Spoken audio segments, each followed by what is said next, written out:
but he's had, to me, he's had good at bats, even with the 2 strikeouts against Corbin Burns. And now finally Jock turns around. Somebody in the stands is just screaming at him.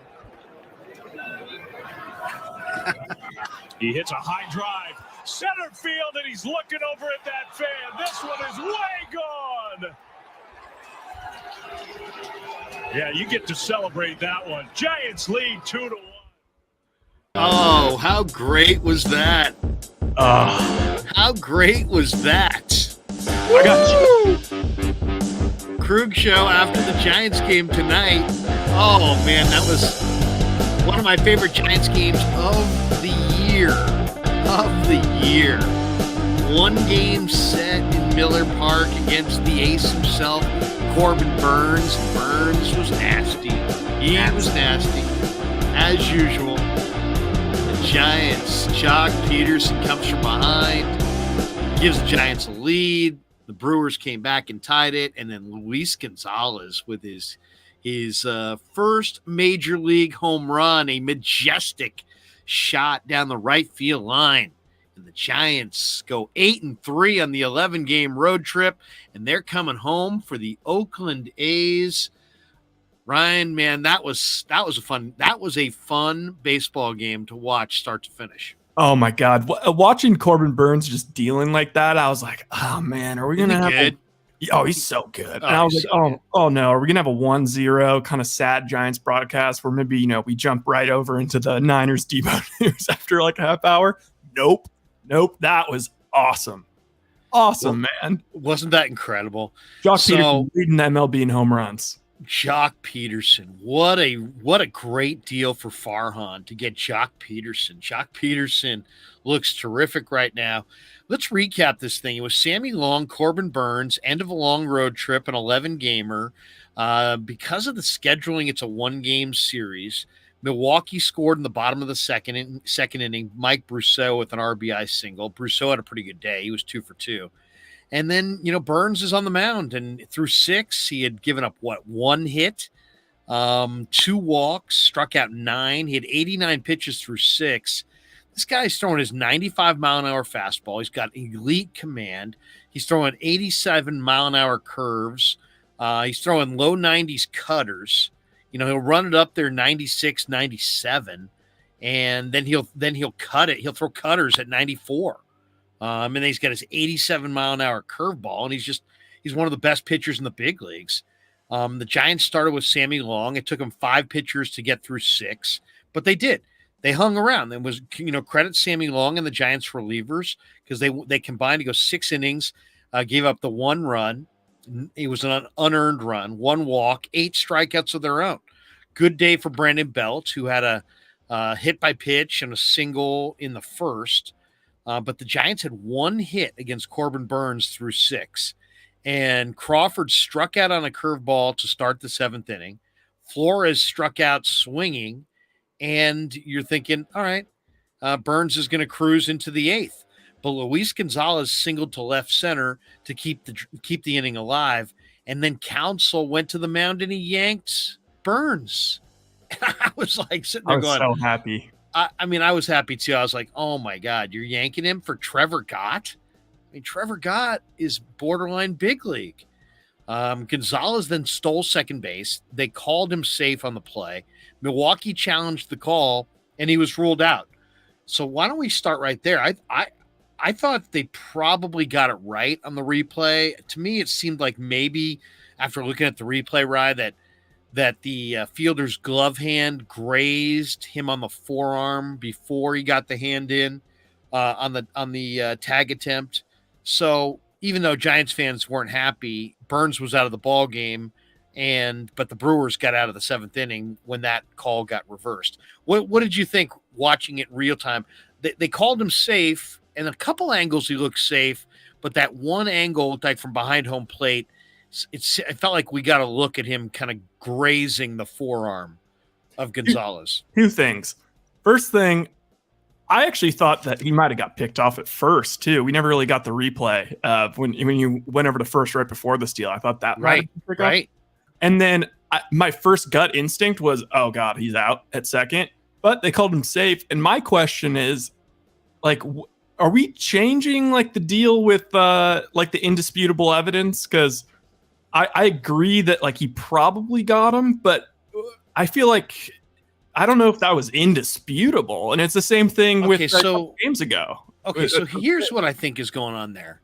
I think that what they have available to them is greater than what we have available to us. Mm-hmm. So I think that the angles that they get are the angles that we get, but I think they've got the ability to zone in on the thing and get a super close up with a high resolution monitor. So I think that what happened is they probably saw the same angle we saw, but we just got the TV angle where I think they probably can blow it up and look really close at that graze of the forearm. That would be my guess. Yeah, that's my guess. Because the angle should have been conclusive. It's more about how clear the picture would be and how much you could actually blow it up. Because if you could blow it up, you probably could tell pretty definitively if he touched the forearm or not. That would be my guess. But so it's still at that point, the Brewers at that point, have a 1-run lead. Giants go to Junior Marte in the 7th, and he got Kane to line out. He got Caratini to fly out, and then Brousseau grounded back to Marte. Did you see the play that Marte gets it on the comebacker and then throws it with pretty good velocity in the dirt, and Belt dug it out. So luckily, Belt scooped it to end the inning, but that was not a great play by Junior Marte. Heck of a play by Estrada too on that liner up the middle. Yeah. How about Crawford and Estrada's defense in this game? Yeah. I mean, Crawford had 3 plays that were incredible. Estrada had a diving grab to rob Lorenzo Cain of a leadoff hit against Marte in the 7th inning.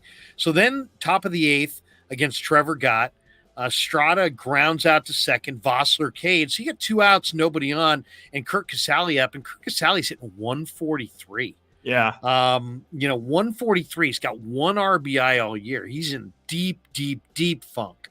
And sure enough, he hits one to left, hustles it into second base, and he gets a double out of it and keeps the inning alive. And it's like, moments like that, you're sitting there going, you know what? That's good baseball. This guy's hitting 143. His bat's dead as hell. And he gets up there in a key situation and he fights. And it tells you a little bit about Casale and the character of the man. He's in a funk, but he's a better offensive player than 143, and he showed it. So he doubles there, and the Giants have a runner on second base, and you're still thinking, well, are they going to score? It's just a runner on second situation. And I'm not sure he'll even be able to score on a single, Exactly. And then they're talking about outfield arms and, will he be able to score? And then we get the coolest moment of the year. Jock Peterson comes to the plate, hit 2 bombs yesterday, right? So he's hot. Really one of the better, hotter hitters in the Giants lineup right now. At this point, he's 0 for 2 with a walk. And some big mouth behind the on deck circle, you can hear chirping. And I've got it turned up pretty loud, so I can hear the guy chirping. I can't make out what he's saying, but he's clearly screaming at Jock. To the point, Jock steps out of the box and then doesn't just step out of the box, steps out of the box and looks back at the guy and kind of stares him down. And, none of these things do you ever see normally in a baseball game. Usually the fans don't scream. If they do, they're quieted quickly. Usually the hitter doesn't step out. If he does, he may step out, but he's looking at the pitcher or looking at the field. Jock stepped out and stared the guy down. Legendary stuff. Steps back in the box and hits a ball 435 feet off the bottom of the scoreboard, 110 off his bat. Turns around to the fan, says whatever, gets to the first base bag, and looks like he's ripping open his shirt like Superman. Does the Superman thing. Circles the bases. The dugout goes crazy. He hits home plate. He's jawing with the fan. I mean, that Dave Fleming on the broadcast is like, that was the most macho moment of the year. That was awesome. Jay Hutch offering a donation right out of the chute. Hey, Larry, I got a theory on the real reason why the Giants are throwing out the unwritten rules. All right. Well, Jay Hutch, when we open up the lines, give us a call. Yeah. We'll take your video call. I want to hear from you. We're teasing that. Jay Hutch will call us from Nashville. Actually, Murfreesboro. We're popping in Murfreesboro. We're hot in Murfreesboro. So he'll call us in a bit. We'll get his thoughts and theory on that. But that, to me, was the moment of the year. Moment of the year. Fans talking S. Jock Peterson. Then on the post-game show, they asked him about it. He's like, yeah, there were some guys back there talking S. But except he said S on the TV. And the TV guys were like, uh-oh, he said the S. He dropped an S-bomb. But that was the coolest moment of the year. Fan talking S. You back out of the box. You stare him down. You may have said something at the time. You park yourself back in the box and you hit one off the scoreboard. And now instead of 1-0 Brewers, it's 2-1 Giants. Then Belt, inexplicably, with the inexplicable bunt, the 2-out bunt back to the pitcher. It was right after they said, "Oh, that was the most macho move of the year." It's like, and Belt for the bunt. Oh my God! Sean just said that Jock Peterson said, "Eat S, you effing P small cat," to the fan. He says it's audible on the broadcast. I can post the tweet if you want. Sean, post that. Definitely post that. Oh my God, we'll play that for days. That is awesome. That is awesome. So that's the moment. It's 2-1, and I'm sitting there going, damn right, I taped this game. I'm loving life. I got the DVR correct. I almost said Cardinals because I see it was Colton Wong. Brewers come up bottom 8 against Jake McGee. Colton Wong, he gets it good. Hits one good. Dead center. Flew out. Right then I'm wondering to myself, maybe McGee doesn't have it. But then I'm looking at McGee's velo. He's throwing 94 to 96. So I'm like, wait a second. McGee's got his primo fastball, and he's not overworked. But then McCutchen flew out to center, and he hit it pretty good. And I was like, oh, no. So Willie Adames is up there hitting 180. And I'm thinking to myself, this inning's over. Just don't. Whatever you do, don't hit or walk Adames. I don't want to see Yelich up here next. Sure enough, he grooves one. He gets a fastball out over the plate. Adames crushes it and then bat flips. 2-2. Tie ball game.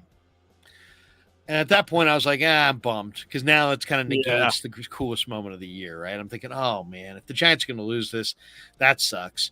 So now we go top 9. They bring in Jake Cousins. Cousins throwing 97 miles an hour. He's pretty much a sinker slider guy, but he does run it up there high 90s. He gets rough to pop out to the pitcher. Then he strikes out Crawford, and you're thinking, oh, man, we're bottom 9 or maybe extras, and I hate extras with that runner on second. And Wilmer Flores goes up there and works a professional at bat. And this is where the Giants are really pretty incredible. They don't give away at bats. They understand the dynamic of a late inning situation. Wilmer Flores had a terrific at bat. He draws the walk. That brings up Luis Gonzalez. Gonzalez gets quickly into a 1-2 hole. He's down in the count. And Cousins puts one out there, and he hits a 2-run shot to right. Majestic shot, too. And you know what? I love this pickup when I saw it because I read the scouting report. This guy was a Chi Sox farmhand of some note. He wasn't just like a guy. You could look it up. I'm not sure exactly where he ranked. But Luis Gonzalez, whose father, by the way, they said in the broadcast, is also Luis Gonzalez. And people come up to him, are you Luis Gonzalez's son? Yes, I am Luis Gonzalez's son. That reminds me of that Peter Sellers movie, Pink Panther. He walks into the room and the guy goes, "Does your dog bite?" And he's like, "What?" He's like, does your dog bite? And he goes, no, my dog does not bite. So Peter Sellers reaches down and puts his hand by the dog, and the dog goes, and he goes, I thought you said your dog does not bite. And he goes, this is not my dog. that whole thing. Luis Gonzalez is tremendous talent and really a high level guy. So he has a really, he's got a pedigree to him. But his dad's name is Luis Gonzalez. He was born in Mexico, moved to Tucson, but the Giants stole him out of that organization when the White Sox had some kind of 40-man roster snafu, and Farhan and his lieutenants quickly pounced on Luis Gonzalez. And man, the guy can hit, and you could see it in spring training. I mean, this guy's got power. He's got a line drive stroke. He's a good offensive player.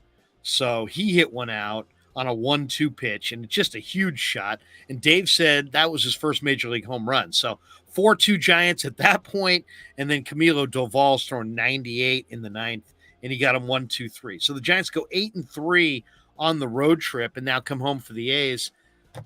Cool game though, Rye. Cool game, especially the late innings. At one point, Dave goes, man, these late innings is making this quite a ball game. And I had just said that to my kid. I was like, wow, what an exciting finish to the game. Between the Jock Peterson fans talking S, and he shuts them up, and then that kid's first major league home run. Very cool. Very cool for the Giants. I feel like I'd really dislike this Giants team if I was the Brewers. Like, remember those crazy games last year in Milwaukee? That one that was like, it was like 3 runs at the top. But yeah. Milwaukee with Burns on the mound is one of the better teams in baseball. The fact that we beat Burns. Yeah, Burns is awesome. Burns might be the best young pitcher in the league. He might be. Wow. Dan Cochimilio is taking a victory lap on where is he? Where is he in the comments? I'll pull it up. He's taking Let's a little chat. Let's hit the chat, see what people have to say. John Brower says Doval never makes it look easy. Dan Cochimilio. Danny says, I've been saying for weeks Gonzalez is a real hitter and much better than Duggar. You know what? When Duggar went on the 60-day, I was floating names out. Danny said, don't forget Gonzalez. And Danny's right. Yeah. So the Giants know it too. And that's why he's on the 60 to make room for Luis. I don't know that Duggar's on the 60 just because they want to they wouldn't have put him on the 60 for Luis. They put him on the 60, Danny, because those obliques are just, they nag and nag and nag. But I think it's, kind of a unintended byproduct of that DL, of that IL move, is that you get a long look at Luis Gonzalez. And Danny, you're all over it. He's a real hitter. And if you look at how he was thought of as a young player in the Chi Sox system, he was highly thought of. He was thought to be a top prospect. So, this is where Farhan is really damn good. This is where he's really good. He knows, he stays up on this stuff. He's looking for value. They're hunting for value. They got guys pegged. They're studying teams' 40-man maneuvers. They're anticipating moves, who's going to be available. They're thinking. I would say his planning is about a month to 2 weeks to 6 weeks ahead of the rest of the GMs. He's always making moves. He just picked up that pitcher Abbott, who kind of comes across his body from the right side. Watch Abbott be a key cog for them in the rotation or bullpen in the weeks ahead. He's just all over it. He's just all over it. Farhan at this point, in Farhan we trust. Would you say? Absolutely. Also, one thing this game got me thinking of, because I'm already just a Jock Peterson guy now after today. I think that guy's going to have some moments in the Giants-Dodgers series. His personality, the way he seems to be stepping up, and, hey, Dodgers let me go. Ooh. Why did he get 1 year for $6 million? That's insanity. Wow.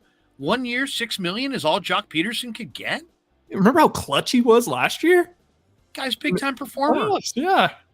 Dude, I mean, he was like when he wore the pearls for the Braves in October and he came through over and over and over again. Jocktober, baby. Yeah, exactly. Jocktober. Well, $6 million on a 1 year deal? Fire your agent, bro. Living. Oh, sorry. The Jacques Coq Grande. Romario Mascaro says the umpire was horrible today. It was a young guy, wasn't it? Andy, who look up the home plate ump, see if you can. Andy Wheeler, Andy something, I thought. We can look that up. Matthew Mears, I will never question Farhan Zaidi. He knows what he's doing. You know what? I can't get into the never question mode. I just can't. It's not my way. You know, how about this? A real journalist. Well, I don't want to call myself a real journalist. I know. I'm definitely not. I'm a real editorialist. And also I'm just fiercely independent, right? So it's like, if I agree with you, I agree with you. If I don't agree, I don't agree. You know, I mean, we can agree to disagree. Andy Fletcher. Yeah, Andy Fletcher was the home plate ump tonight. Okay, Jay Hutch. He's got a theory on the real reason the Giants are throwing up the unwritten rules. It's not just about winning the series. So we said Jay Hutch will join us at some point. I believe he will. Got this one from Rebel 444. I hope he gets the green light to steal more. I just want the running game to be alive and well all season. I think the running game is part of the Giants' makeup. Estrada's pretty fast. They got a number of guys who can run. Duggar's pretty quick. Obviously, Duggar's not going to be playing for a while. But, yeah. You know, it's funny. Vince Sistone says, you were a supporter of Jock early on. What an impact. Oh, I was so fired up the day they acquired Jock Peterson. I mean, the Giants, this is a unbelievably valuable player. And then you add in the fact that he went to Palo Alto High School and he's a local guy. I mean, that's just easy. And you know what? For me, I like to watch guys who play with a little flair, who play with a little dramatic. I used to love Eric Burns when Burns was a player. I like guys who do things. You know, I like extra base hits and I like doubles and triples and seeing guys leg one out and power and, you know, I like some of these baseball games in the last few years, 2-1, 4 hours. Save it. I'd rather have give me I'll take an 8-6 game every day over a 2-1 game. Oh, and even though there could be a great 2-1 game, don't get me wrong. I understand baseball. I've watched so many incredibly exciting 2-1 games. What was Logan Webb against the Dodgers in the playoffs? Wasn't that 2-1? 3-2? It was low scoring. So. Yeah, I think so. I love a crisp, well played, low scoring game. Don't get me wrong, but I like to see some offense, right? I mean, does it make me a bad guy that I want to see 2 doubles and a couple homers? No, it's exciting. Yeah. And that's what was so crazy fun about last year's team. It's like we didn't have anybody hitting 50 bombs, but everyone was hitting 15 home runs. Exactly. Peter Bishop, Jock shut that fan up. Awesome home run. I mean, it was great. I mean, and then what do you say if you're sitting in that section? You've got a lead. The team is a couple out, basically what, 6 outs away from 7 outs away from going home. You're going to sweep the 1-game series, and you fire up a guy who's got 2 home runs in the last day, who's probably as locked in as almost any power hitter in the Giant lineup, and you taunt him to the point where he steps out of the box and responds to you. I wonder what he said. And then when he hits one out off the scoreboard, and it wasn't like a just to the track, to the wall. It was it ricocheted off the scoreboard back into the outfield grass. It was just ripped. Liner. What are you saying if that's a random fan sitting right next to you? What are you saying to that guy? It's like thanks, like, buddy. yeah. What do you got for an encore? It's like that winning time, the 30 for 30 with Spike Lee and Reggie Miller, and it's like, he caused Reggie Miller to go off, and all of a sudden, all the New York fans are all pissed at him. So everybody in his section should be like, "Go home, dude." Seriously, go home. That was awesome. Rebel 444. This was a huge win. Capped an 8-3 road trip. Beat a playoff team with their Cy Young ace dealing during a bullpen game by us. Huge win. Double huge. Get me fired up. Rebel 444. Four fours going 2 huges. He says, and now we have Rodon next and the A's and Nationals at home. I'll say this about the A's. The A's are good. Get ready for a series. Yeah. The A's will battle. The A's problem is the owner in the marketing department, and Cavill, his love for Vegas hockey, his tweeting. That's what's wrong with the A's. He loves to tweet. So many emojis. Ain't nothing wrong with the A's on the baseball side. Billy's solid. Forrest is smart as a whip. Kotsay is a damn good manager. That was a great choice, by the way. That's what's the saddest part about the John Fisher, holding that club hostage and holding that fan base hostage right now, is that they actually would have contended with Matt Olson and Matt Chapman and Sean Manaea and Chris Batt. They would have contended, right? Or am I wrong in saying that? 100%. They would have contended. Instead, we've been talking about how it's like there's just not that many great teams in baseball this year. I don't see why the A's couldn't have made a run in the playoffs. I know. Luis Gonzalez with an early Lamont Wade moment already. Late night Luis. Late night Luis, yeah.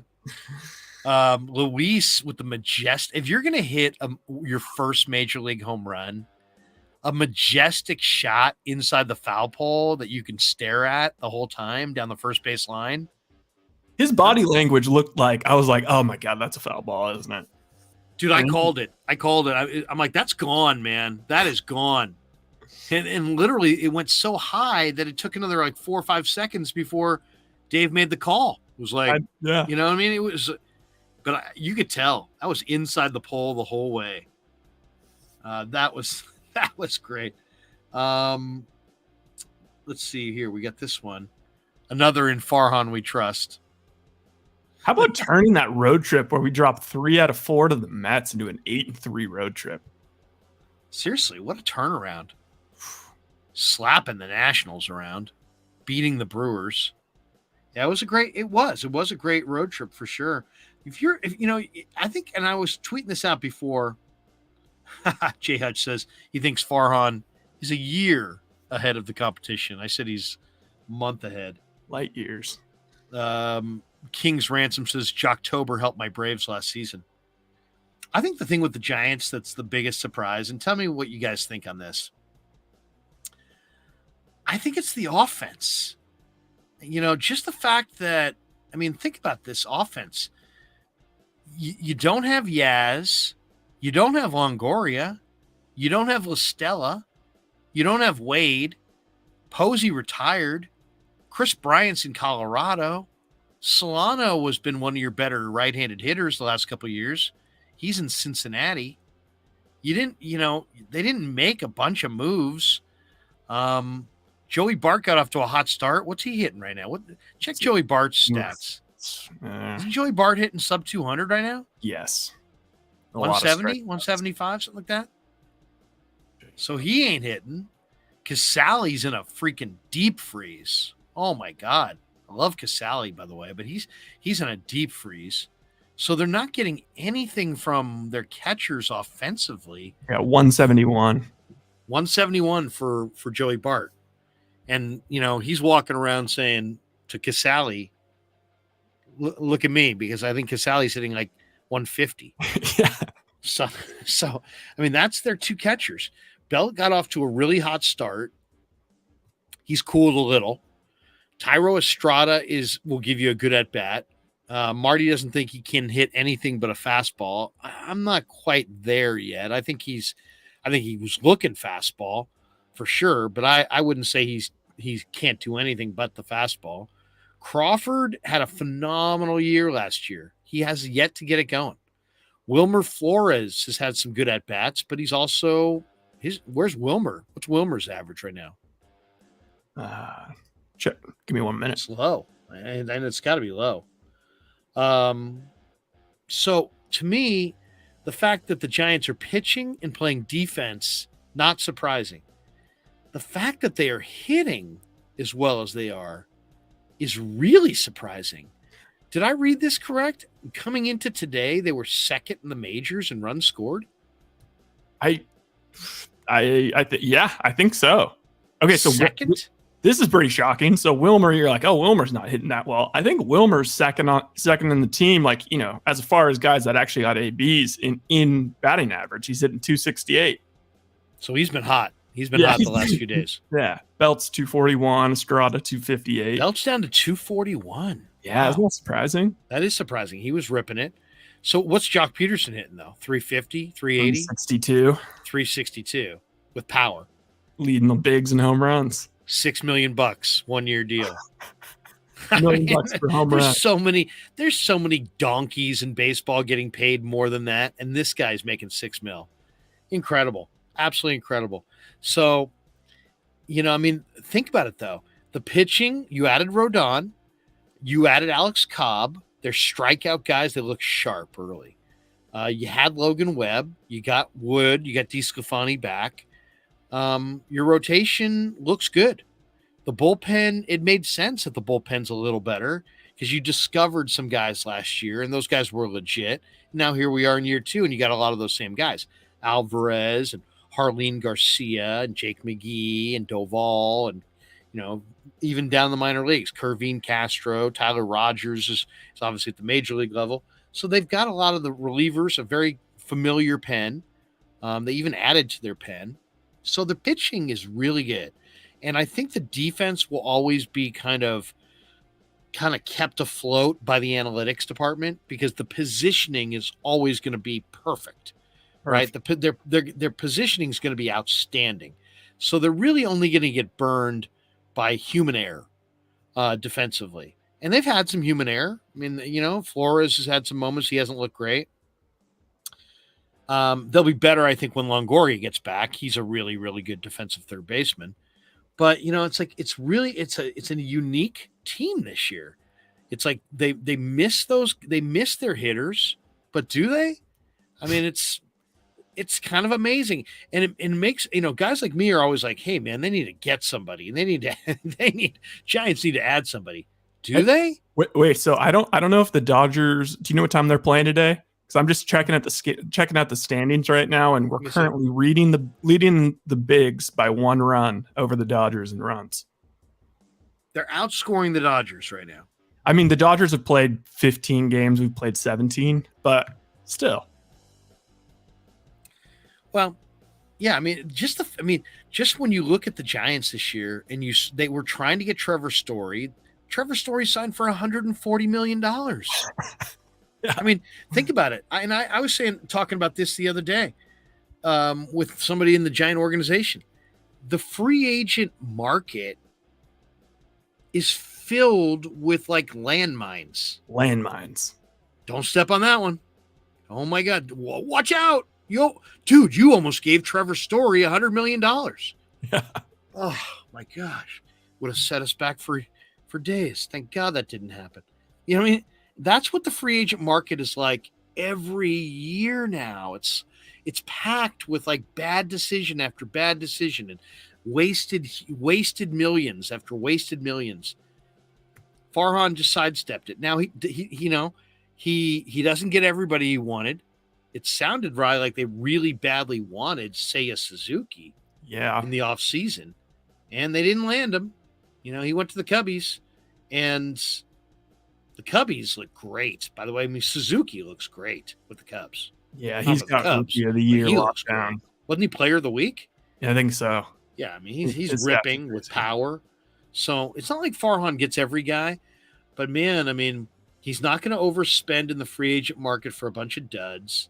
He's going to get his price. They've turned over a lot of the bad Bobby Evans contracts. Their bottom line looks way, way healthier than it used to.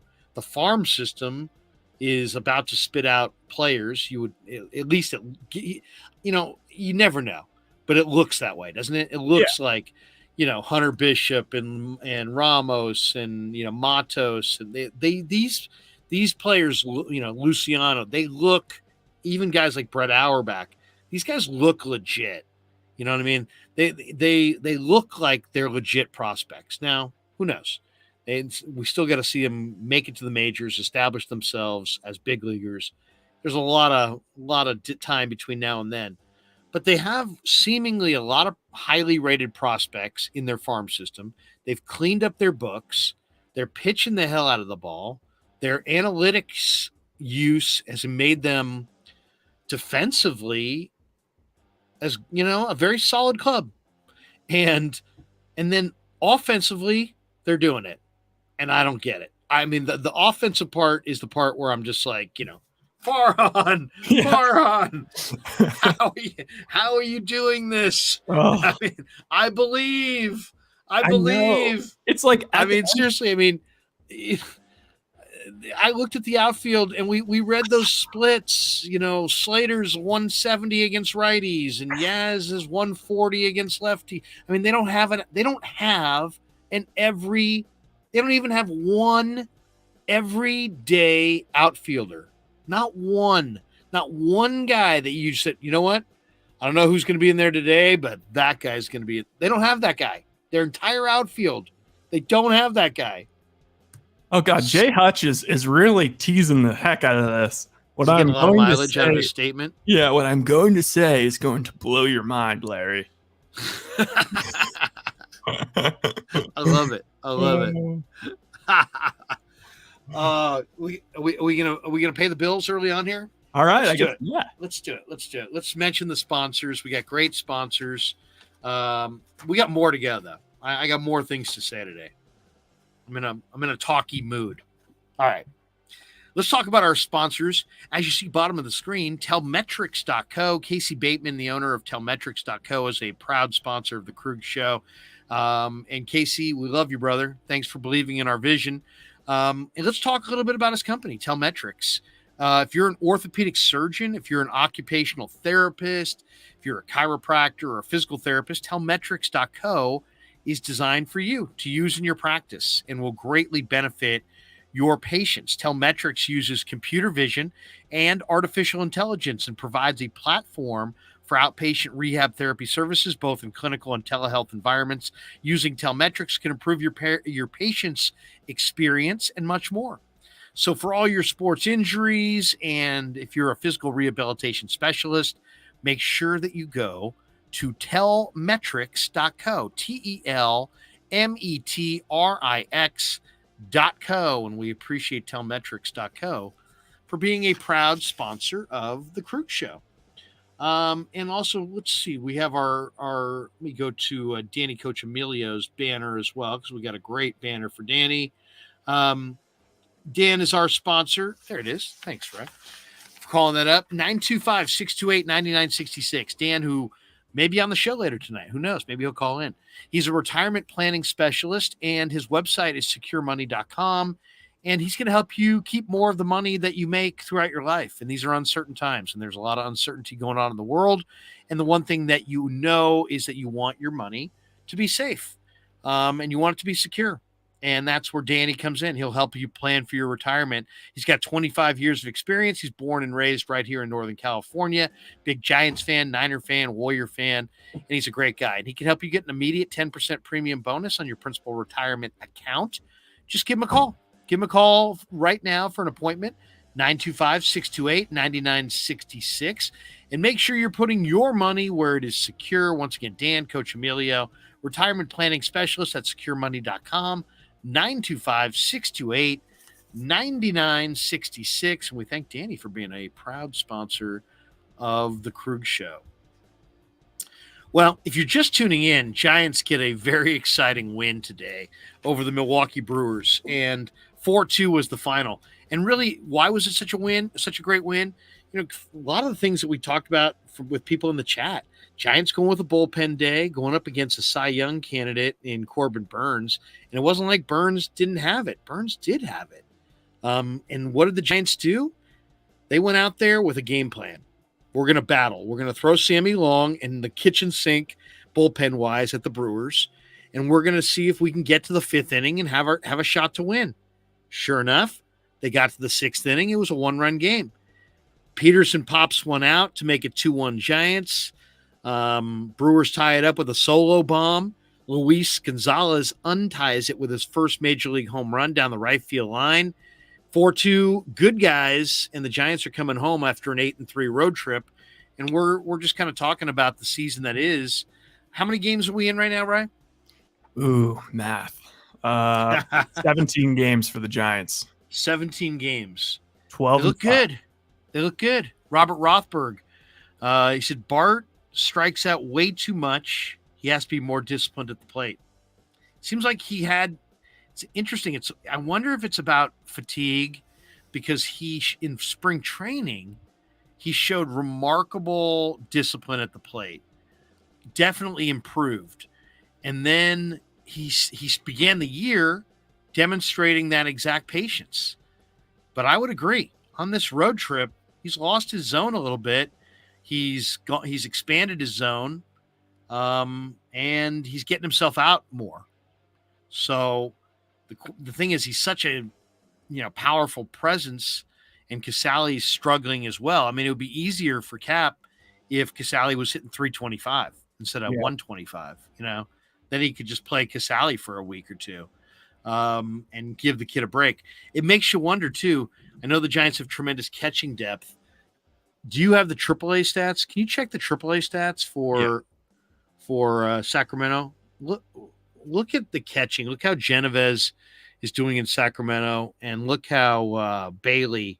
I think Bailey might be in AA. See if you can find Bailey and Genovez's stats. And that's really the bottom line. Unless Auerbach, who looked good in spring training, but I mean, he had only played an A ball. So he, on paper, Brett Auerbach should be a ways away. He looked advanced. I'll say that in spring. He looked really advanced. He looked like a guy who had already played AA and had really maybe had a cup of coffee in AAA. He looked comfortable. He looked ready. Like, he didn't look like a super raw player. Now, I don't know if that was just him fooling us, and he's really a very raw player who needs a full year at AA and a full year at AAA, or if he's on the fast track and maybe he doesn't need a full year in AA and AAA. Genovez is hitting 217. Okay, so no Genovez. Not for now. Yeah, no. And what's Bailey hitting? I'm not seeing Bailey. I'm seeing Johnny Parita. No, Bailey's in AA. Oh, Bailey's in AA. Okay. Yeah, see if you can find the AA. Just some guy said the Longoria contract isn't so bad. The Rays are paying $5 million of it. Yeah, all right. Okay. All right. Glass half full. Patrick Bailey, 167. Oh no! So Bailey's not hitting in AA. Oof. Yeesh. Thus the saying, you can never have enough catching. Yep. That means they're going to ride with Bart on the interstate for a while. All right. Well, they got to do it. Hey, they're winning games. That's all that really matters. Robert Rothberg, the Giants have an elite bullpen. Isn't that interesting? They have an elite bullpen. And I you know what? I think Robert will keep it really quiet. But I think Robert's right. I think Robert's right. I think they do have an elite bullpen. But think about that. Giants have an elite bullpen, and they don't even have an everyday closer. Some of their parts. It's crazy. I mean, it makes you wonder if an elite closer is not part of having a dominant bullpen. Maybe it's a bunch of different looks. Dan Coach Emilio, so Bailey's at high A ball in Eugene, so he's not even at AA. So he's a ways away. So yeah, they're riding with Bart. They're going to ride with Bart. They're going to ride with Casale, and hopefully one of them gets it going. Unless they make a move, of some kind. But why would you make a move? You're cruising. Right? And you like Bart long term. You like Casale as the backup. They had a great record last year.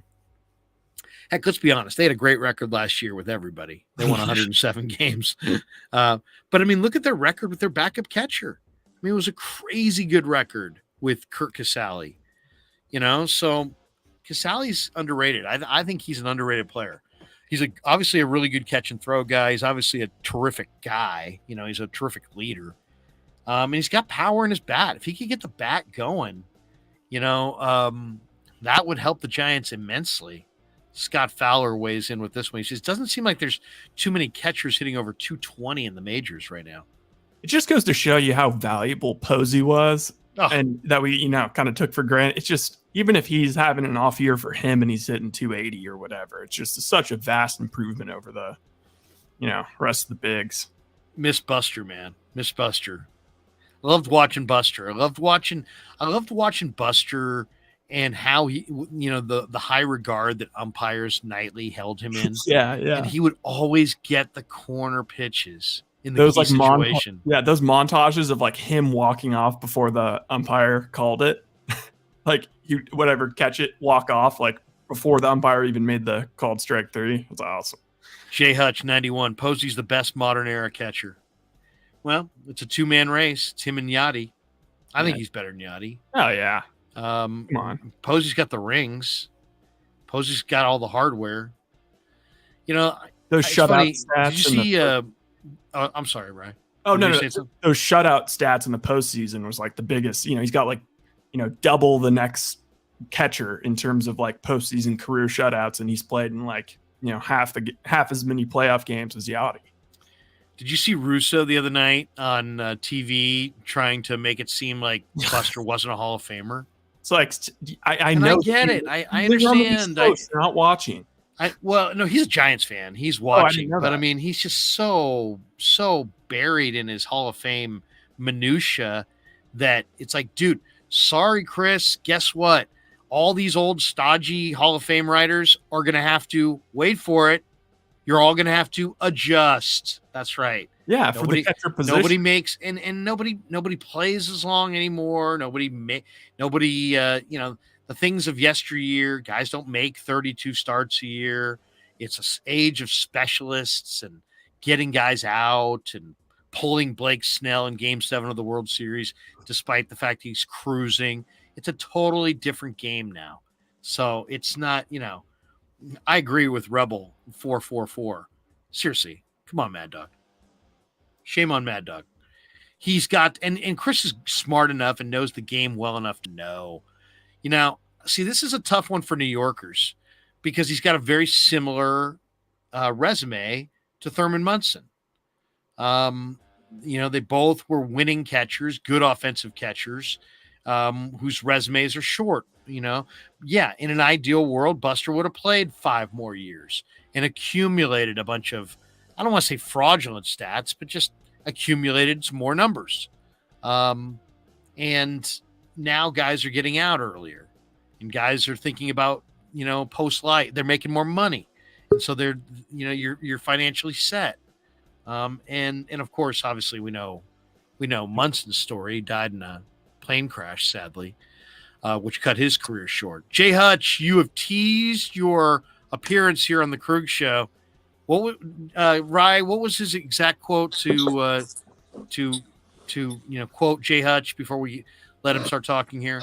He said that we were going to be amazed or floored or. Hey, Larry, I got a theory on the real reason why the Giants are throwing out the unwritten rules. And it's gonna wow you, right? It was like he came back. He doubled down, didn't he? Yeah, I think there was a doubling down. Farhan's a year ahead. Okay, so Jay Hutch, give us your thought. Give us your theory.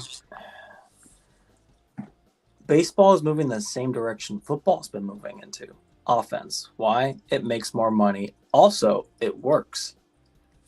This is where Farhan's geniuses comes from. And this is why he wanted to go to the Giants. Are you looking at a chart right now? Is there a chart in front of you? No, This okay, is just theory. Just want to double check. I always have my antenna out for charts and graphs. No charts. No. Please this continue. Is theory.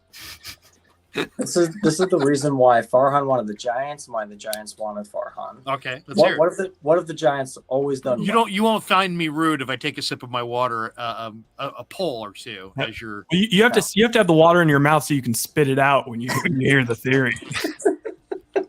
This theory for the audience of the Krueg Show listening globally on YouTube. Jay Hutch is in the house and he's going to change all of our lives with a theory about Farhan. We go to Murfreesboro for the latest. The Giants, what are the two things they've always done well? Pitching and defense. They've always done it well. They know how to develop it. They still know how to develop it. What does Farhan do well?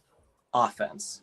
It's the perfect marriage. Farhan wanted to come to San Francisco probably when he was in Oakland watching, saying, look, I actually have an owner who knows how to spend money. It obviously worked in LA because they could, buy stars. But the Giants and Farhan, this is the genius and why Farhan is a year ahead. He saw it coming. How do you combat the three batters in inning rule? How do you combat that? You take pitches. You have long at bats. Didn't Yaz see like 4.9 pitches last year in every at bat or some? You led the Giants in that category. Yeah, I leaned forward for that one, by the way. Yes, leaning forward. Thank you. You see, the shift is going away. The Giants' defense positioning. That's what I said. The last thing he said shift. He did throw an F in there, ladies and gentlemen. You might not have heard it, but he said the shift is going away. The shift. Yeah, it's going away Continue. next year. They are in the perfect positioning every time, or at least they're close enough to dive. Slater, he got what? Two web gems in back-to-back games? Seriously, right? Their positioning is you can't just talk about defense and pitching and defense. It's pitching, defense, and positioning. Okay. Continue, Jay Hutch. So those are the defensive things, and we could talk about how even the older guys they're still playing well. Okay, this is the offense. So it's literally genius. It's literally genius. Add the DH. He saw this coming too. DH is mosquitoes in there. Yeah, what were you swiping away right there? I saw you swipe at something. Was there a mosquito? You're just messing with me. No. Look, I saw you go like that. I thought nothing. This is television. Oh, all right. Back to Murfreesboro. You have a 45 seconds, and then I'm going to Chandal Gupta. Gotcha. Okay. Shoot. Where was I? Are you looking at a chart right now? I'm not looking at a chart. I'm just all right. Just making sure. No notes, no charts, no graphs. Throughout the unwritten rules of not running up the score, what does running up the score actually do in today's baseball with pitching not being that great? Makes them tired, not just for the series, for the entire year. They're going to be fresh in the playoffs every single time. This is the perfect marriage, and this is why Farhan is years ahead of them. The Giants are going to be good for a long time, and they're going to have money to spend to fill in the holes. If I put out on Twitter right now, better GM, Farhan Zaidi, Brian Sabian. Farhan. What would the number be? What would the number be? Rye? What's the number going to be? I go Farhan or Sabes. Twitter is I put it out on Twitter. Twitter is notoriously recency bias heavy. Right. Like if you just put out, KD or Steph better, after the Brooklyn series. So I'm thinking like 68% Farhan. 68% Farhan? Yeah. Should I do it? Yeah, do it. Should we do it? Dude, all right, we'll do it. You need to make this go ahead, Hutch. You need to got make time this for more drop. theories. I'm going to do a poll. Okay. Ladies and gentlemen, on the Krueg Show, you're now being entertained by a man who's coming to you live from Murfreesboro, Tennessee. 107 wins with a bunch of older guys who were mediocre. At the end of their careers, what did they do? Guess what? They're still producing now. Oh, it's so true. All right, thank you so much, Jay Hutch. All right, we're playing you off. We're getting Chandal Gupta in here. Thank you so much for your theory. That's it, Jay Hutch. You ran him. You ran Jay Hutch. I ran him. Wait a second. Better GM. I'm just going to put it. Who's is it more apt to get votes if I put the first guy? Who would you rather be in the first slot? Sabes and then Farhan, or Farhan and then Sabes? I'd say Farhan then Sabes. I mean, when we got Jock Peterson, I mean, it was a really great signing. You know. Oh When yeah. we heard we got the guy on our roster, I was like super excited. I'm saying like we got a former Dodger on the Giants roster, and he's probably gonna deliver every single night. Oh, Like, he hit I two totally home runs agree. the other day. The other day, I don't know what team. You're was loving it Jock against Peterson, aren't you? The other You're day. loving him. I had the same thought. Like, I think this guy's built for the moment. I think he's gonna mash versus the Dodgers. I mean, like, what do you think he's gonna prove on this roster? What do you think he's gonna bring to this team in terms of leadership quality? Just leading this team in the right direction. Well, I mean, Belt's the captain, the self-proclaimed captain, but the way Jock plays with the flair he has, I kind of think that he could kind of be the spirit animal for this team. You know what I mean? Yeah. No, I'll say this. I think Jock is going to bring, keep guys loose, make it fun. He's, the dyed hair, and he's just got a good perspective on life. I just think that, he seems like he's having fun. I mean, when you watch him play baseball, you're playing a game. Now, granted, it's big business and there's high pressure and big stakes, and we all know. I mean, it can be the ultimate grind, right? But you got to have fun. You're an adult playing a kid's game. I just watched Peterson. How about the catch he made the other day and left, right? He's making a catch. He kind of approaches the ball kind of at a funky angle, kind of goes to his knees, and it was really ugly. So he throws the ball back, and then he gives the two-hand catch like an official, like that's a catch. He's having fun. I love it, man. And more guys need to have fun. The Giants have always been very kind of a serious group. And maybe not. That's just my perception from afar, actually. But and we really haven't had any connection to the team during the pandemic. Yeah. But I think this guy is going to, give them, one, some firepower, two, a guy who's, when he's won World Series. He's played in October. I just think when you've played in October, there is no pressure of May.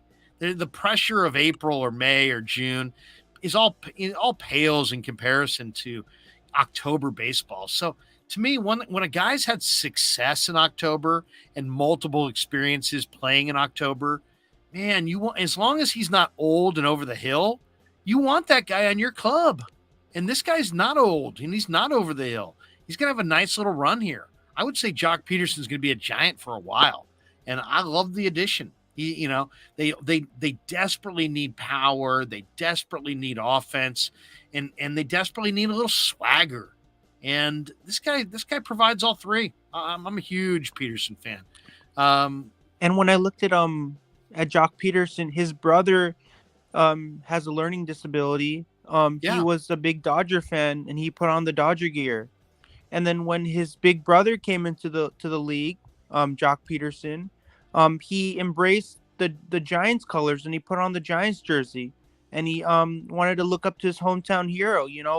That's what baseball is all about right here. Baseball is all about looking up to your heroes, right? Looking up and getting inspiration from the big leagues, because baseball is all about the younger generation wants to look up to the big leaguers and get some inspiration and get into this. You know what, into Chardol, this game. not to interrupt you, but you're totally right on. I mean, I coach Little League, and people say, well, why do you do this? Why don't you do that? And that kind of thing. And I'll be like, well, these guys have a responsibility. I will say this though. They know it. The players know it. They know the younger kids copy them in the way they play the game. And I always told the kids when I coached them, watch these guys. Watch everything they do, because they're playing this game right and they're playing it well. And it's really, really hard. And if you watch them, you'll learn a ton. Now I've got my third child, I should say, plays JV baseball here in Walnut Creek.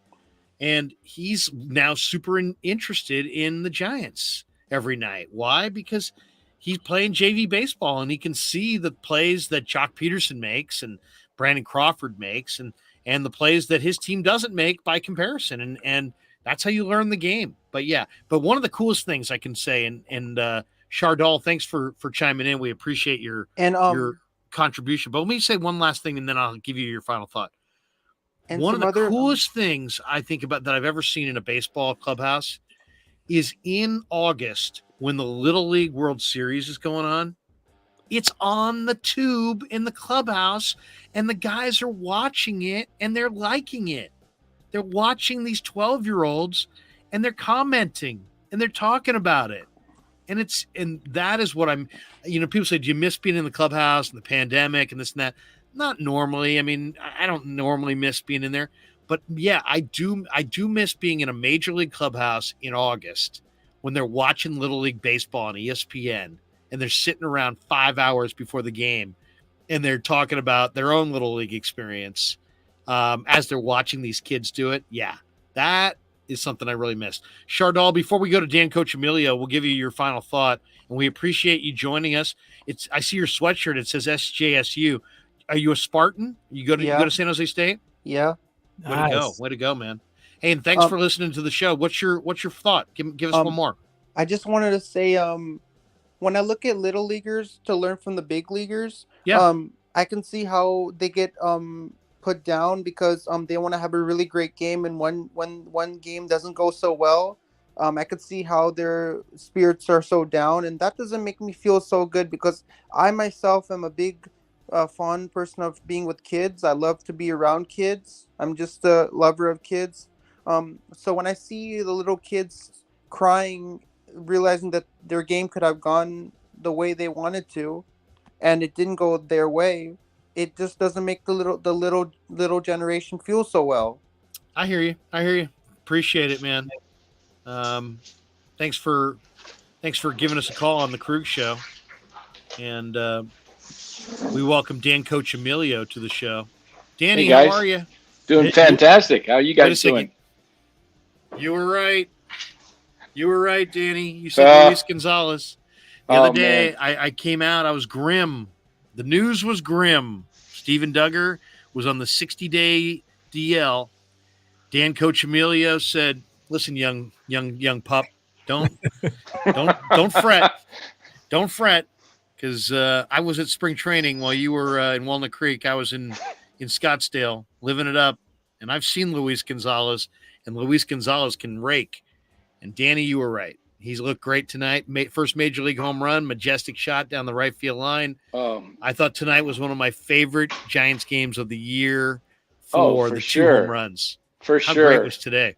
Yeah, it was awesome. I mean, what I love about Luis, and I think what I mentioned to you last week, I said when Duggar went down, I said I think they're going to put him on the 60 because they have to create a roster spot on the 40, which Gonzalez was not on.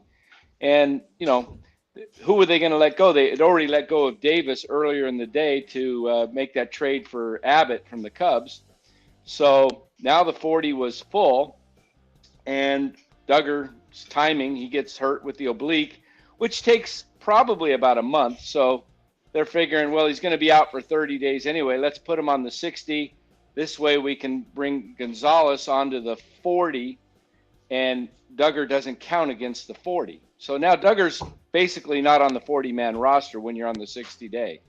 So what I love about Gonzalez, though, is he reminds me a little bit of Kyle Tucker of the Astros in that he can slap the ball all over the field, but he's got some pop. And that's what I love about him is, Duggar's got this big sweeping swing, and if he, he's either going to strike out or he's going to hit it pretty good.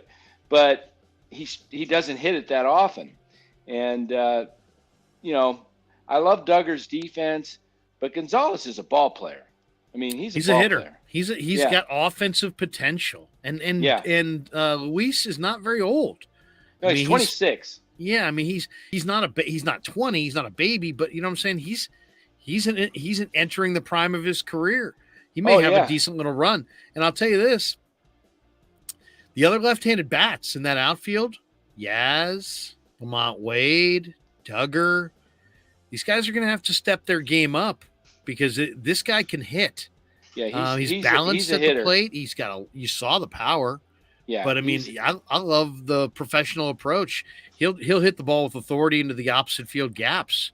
Absolutely, and he'll punch the ball. He'll if they shift against him, he could punch it to left field. He could punch it like you saw him tonight.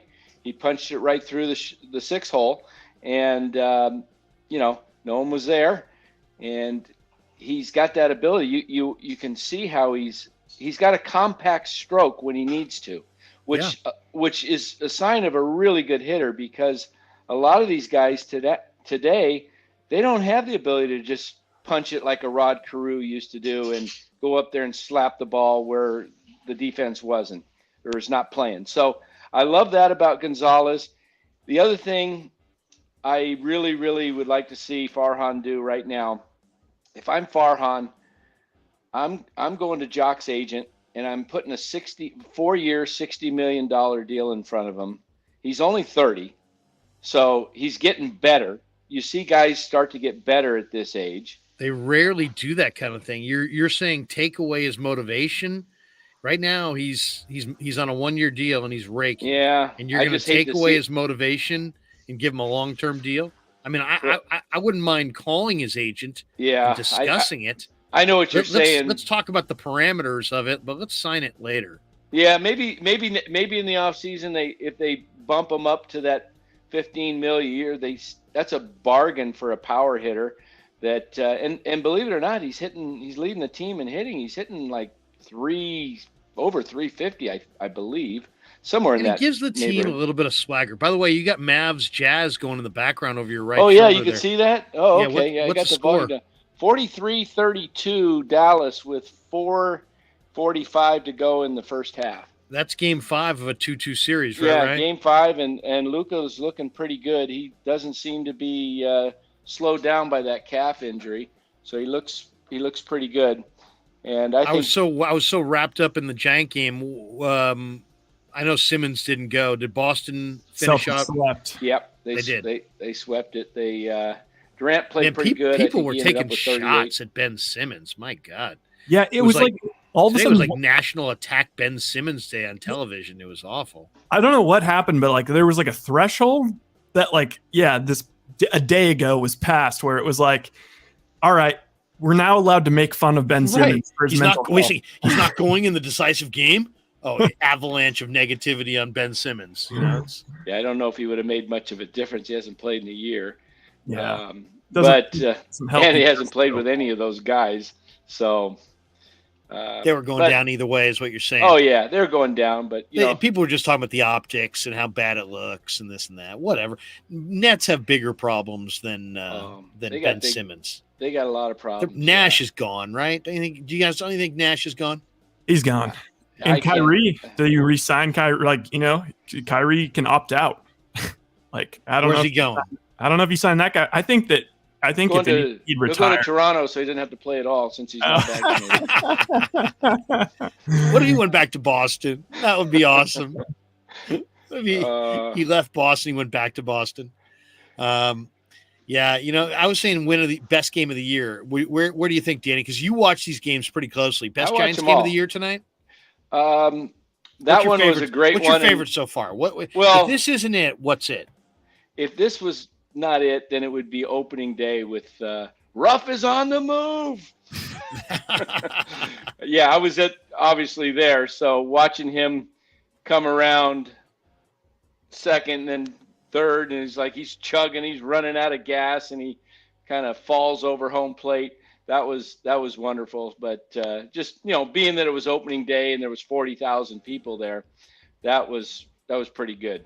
But, Danny, I don't know if you heard my diatribe, but I basically am saying that the pitching, I understand. Rodon for Gosman and Cobbs look good, and the bullpens, the same guys, a lot of the same guys, just in, now they're a little bit more solidified.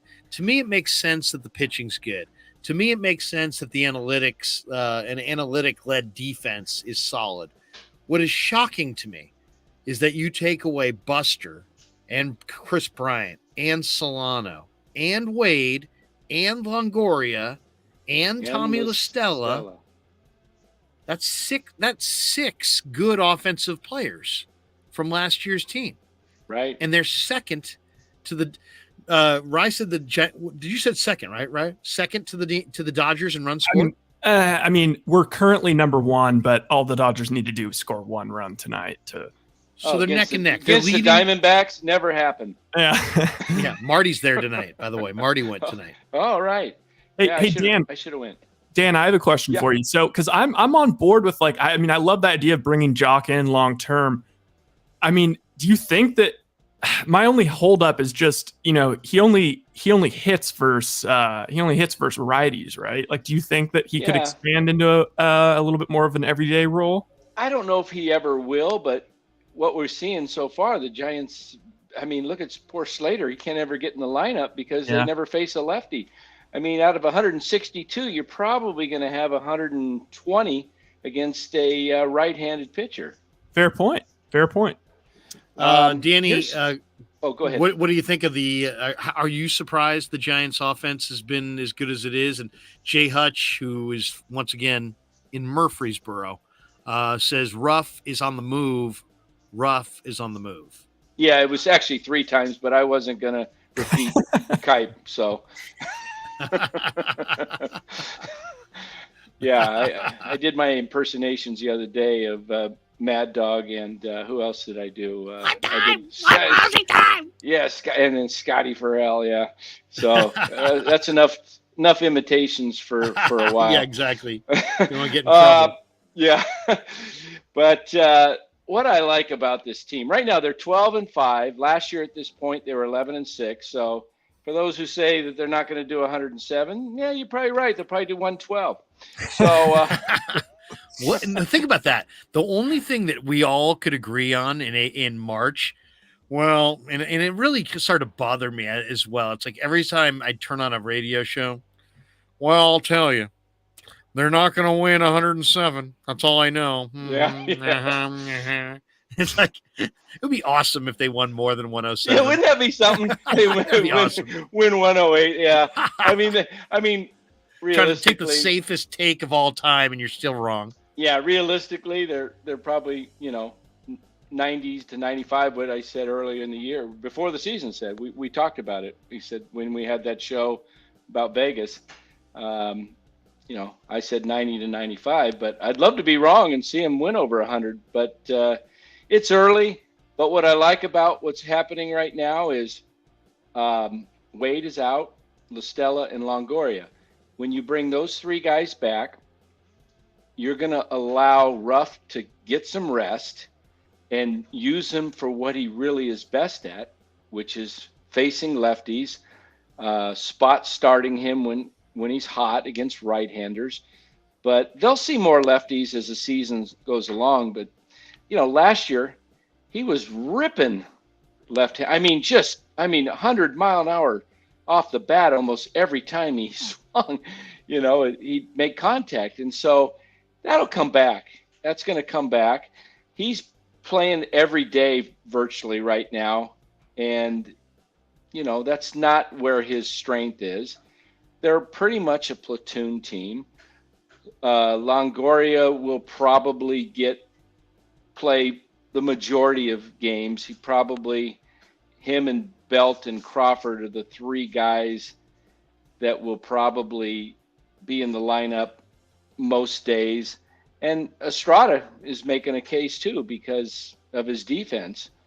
And La Stella, when he comes back, they'll probably work him in at second at times and then have him DH. I see La Stella being primarily the DH against right-handers and leading off because he really works the count and he has a pretty good on-base percentage. So I guess what I'm saying in all this is they're 12-5 and they're really not playing with their best players right now.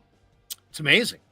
I mean, if you really think about it, it makes you wonder what kind of run they could get on if they got their hitters healthy and maybe do a little something at the deadline. Oh yeah. Right? What are you thinking? Yeah. I mean, Hey, I was just doing the math in my head because I happen to be on Dan's side when it comes to Vegas. I hammered that over 84.5.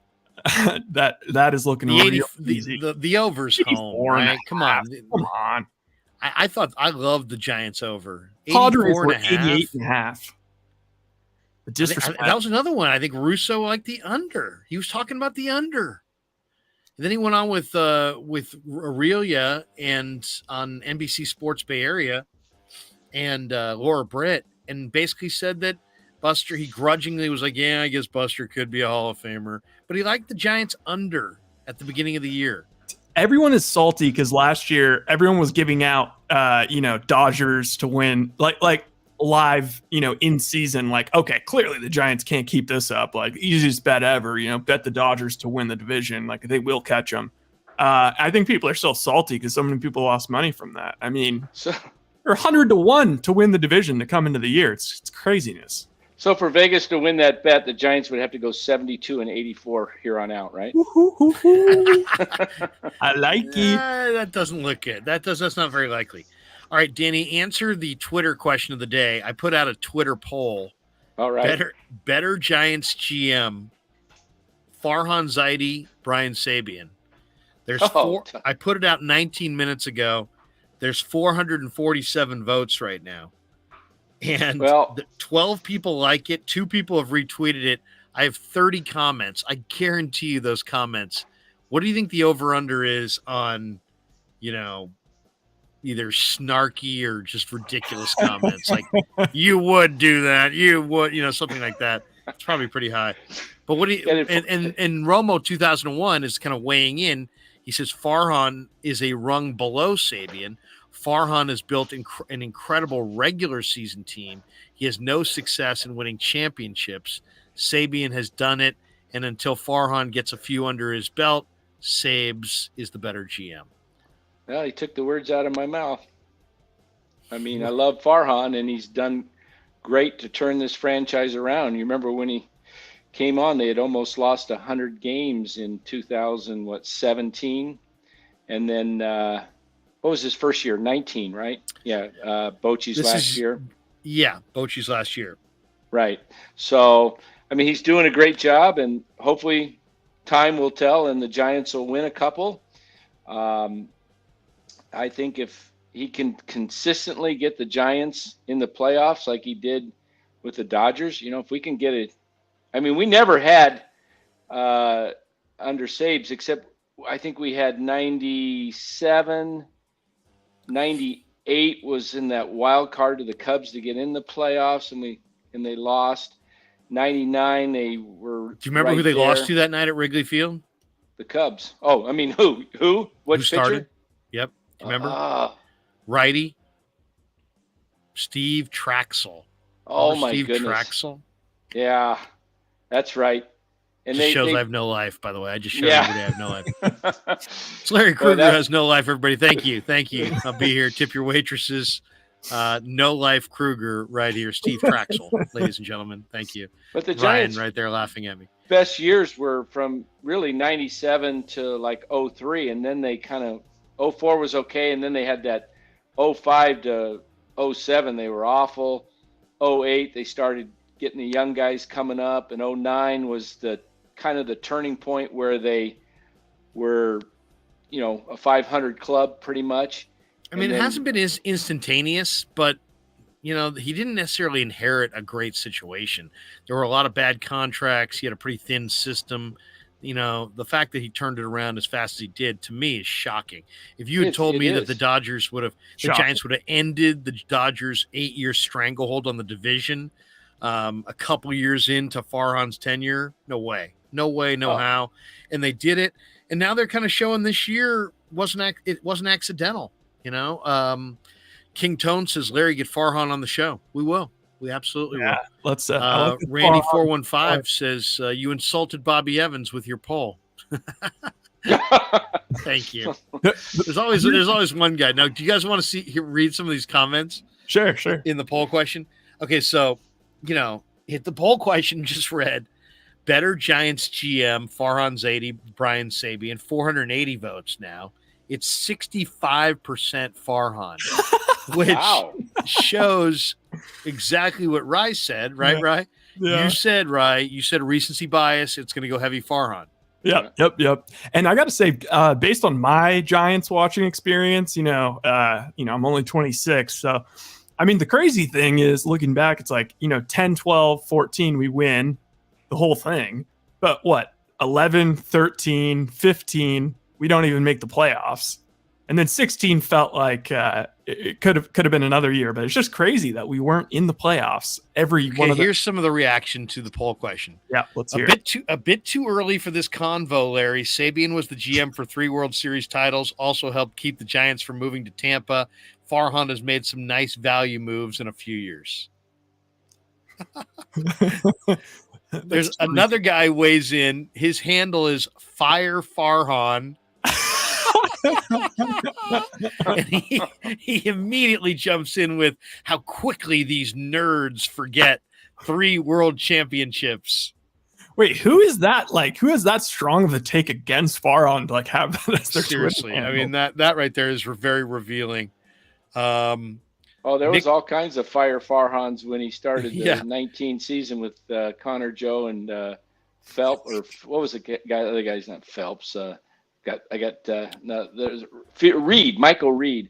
I'm thinking Michael Reed Phelps. And Connor Joe. Connor Joe's got a 12-game hitting streak, I believe. And he's hitting the ball well. He's got some But home have you noticed runs. that the Connor Joe with the Rockies is not facing the pitcher? He's in a standard batting stance.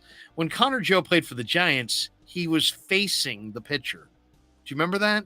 Yeah, he had Do we need a weird reminder stance. of the Connor Joe batting stance? He was literally Demonstrate it for us, Larry. Here it was. All right. Yeah. Pitchers not Yeah. Not this. Not that. Nothing inspires less confidence than I'm ready. Whatever the opposite of a hitter is, he's just I'm ready. Ready. That's on Ted Williams right there. It's amazing. But yeah, he seriously was that. But now he's standard. Now he's he's back to He's got standard. even kind of an open stance, I think, doesn't he? Kind of like that. I believe front so. Legs way up back on the chalk line almost. Carlos says, in Farhan I trust, but Sabian helped build 3 championship teams. Sabian is the man until Farhan builds a World Series winner. Carlos says, different eras. It's hard to compare. It's it's like what? It's only been a few you years. You took the time to type out. It's hard to compare. Oh, all right. Michael says Sabes also missed the playoffs every other year during that run. Oh, wait, I don't. You know what? Missed the playoffs. Playoffs. Larry, don't show Ned the Twitter poll. Yeah, but I mean, yeah. The Giants were pretty consistently good under Ned and Brian. Caleb says, I get it's cool to say Farhan, but the disrespect towards Sabian is ridiculous. Until Farhan brings us a ring, Sabes is better.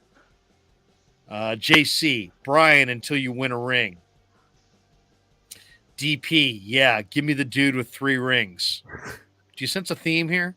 Yeah. Brian says Farhan hasn't won a World Series yet with San Francisco, let alone 3. Let's see what happens. Something tells me if you posted that in your Facebook group that it would be completely flipped. Really? Yeah, a little bit of a different demo. One guy says Scott Harris is the GM. All right, yeah, great. Semantics. All right, wait. Break the internet. Follow this one up with better manager. Gabe Kapler, Bruce Bochy. Bruce Bochy. Farhan might be better GM, but Brian brought 3 World Series. Jim says it's a little early for this comparison, in my opinion. I love this one. PBR 113. They're just different. Okay, reasonable. They're just different. This guy's live from Switzerland. You know, they're just different. Let's agree to disagree. Samuel says, let's see Zaidi get 3 rings or even 1 and we'll talk. I love Zaidi so far, but let's slow down. I like how people are, when you ask a question, who's better, they're immediately assume that what side you'd vote on. I'm voting immediately for Farhan. James says, for those voting for Farhan, how many World Series titles has he brought to the Bay? Unreal, but please prove me wrong. GB says, Sabian was also a scout. He helped build the 90s Yankees. It's like comparing Michael Jackson to Prince. I will always side with Prince because he played multiple instruments and was more talented overall than Michael. Also, it's way too soon. Not fair for Farhan. You're really getting people to think. Yeah, seriously. That's deep thoughts with Jack Handy. In Farhan we trust, but I have Sabes until we get another title. That's Patty. Jefferson, the poll. This is awesome. The poll is disrespectful. Sabian got us titles, but Farhan is leading the new era in. Not even comparable right now. Give Farhan as much time as Sabian to compare. Well, you know what's pissing everyone off is that once all these people that are obviously at Sabian are clicking Sabian, and then it shows the poll result to them, and then they're like, "What? Farhan? Right. What? 60%?" Eddie's like, "This poll is ridiculous." Thank you, Eddie. It was meant to be ridiculous. All right. Scott Marin, who's a good listener. I love me some Scott Marin. He's very salty. He says, way too early for this question, but I'm betting on Farhan winning a few rings himself. Give it some time. Give it some time. Give it some time. All right. So, and the MRN says, this is crazy that 66% think Farhan is better. His teams haven't even won a playoff round. Well, that's recency bias. We kind of put it out there. We kind of knew it would be. We knew it would be maybe heavily in favor of Farhan, especially after a night where Jock Peterson goes yard. 65-35 Farhan with 590 votes. Wait, Lair, on the night of the draft, right after Lynch trades Debo, you should put up better GM, Trent Baalke or John Wayne. yeah. I would, but Grant will beat me to it. Oh, yeah. Just some guy says the lunatic fringe is out of control tonight. Yeah, it's hilarious. I actually went up to Sabes and because he had gone with this lunatic fringe, and I was doing the postgame show. So I'm like, Sabes, come on, man, you can't be calling me the lunatic fringe. I go, it's disrespecting me. I mean, how hard I grind this stuff. You know what I'm about. I'm not the fringe, right? You're not talking about me when you're talking fringe, right? I'm not lunatic, right? I'm not fringe. And he goes, he looks right at me. He goes, Krueg, I'm talking about Glenn Dickey. He goes, I was talking about Glenn Dickey. So then I asked Glenn, I said, Glenn, that lunatic fringe thing, I go, what do you think? I'm pretty sure Sabes is talking about you. And he's like, you know what? I saw Sabes the other day. He said he was talking about you.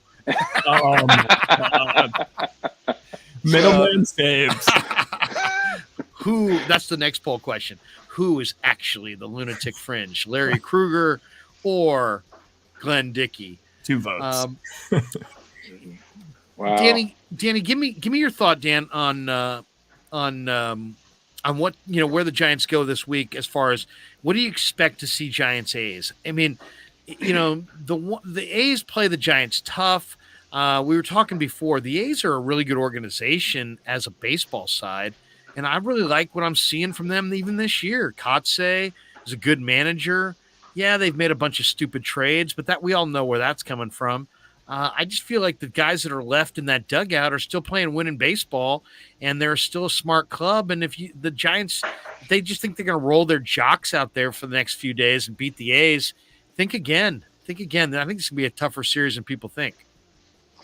Well, you never know when it comes to the crosstown rivalry. I mean, the A's take it very serious. I mean, they are always flying banners over from Oakland, taking shots at the Giants or whatever, trying to make. There's a lot of pride in the A's. I mean, their owner is a joke.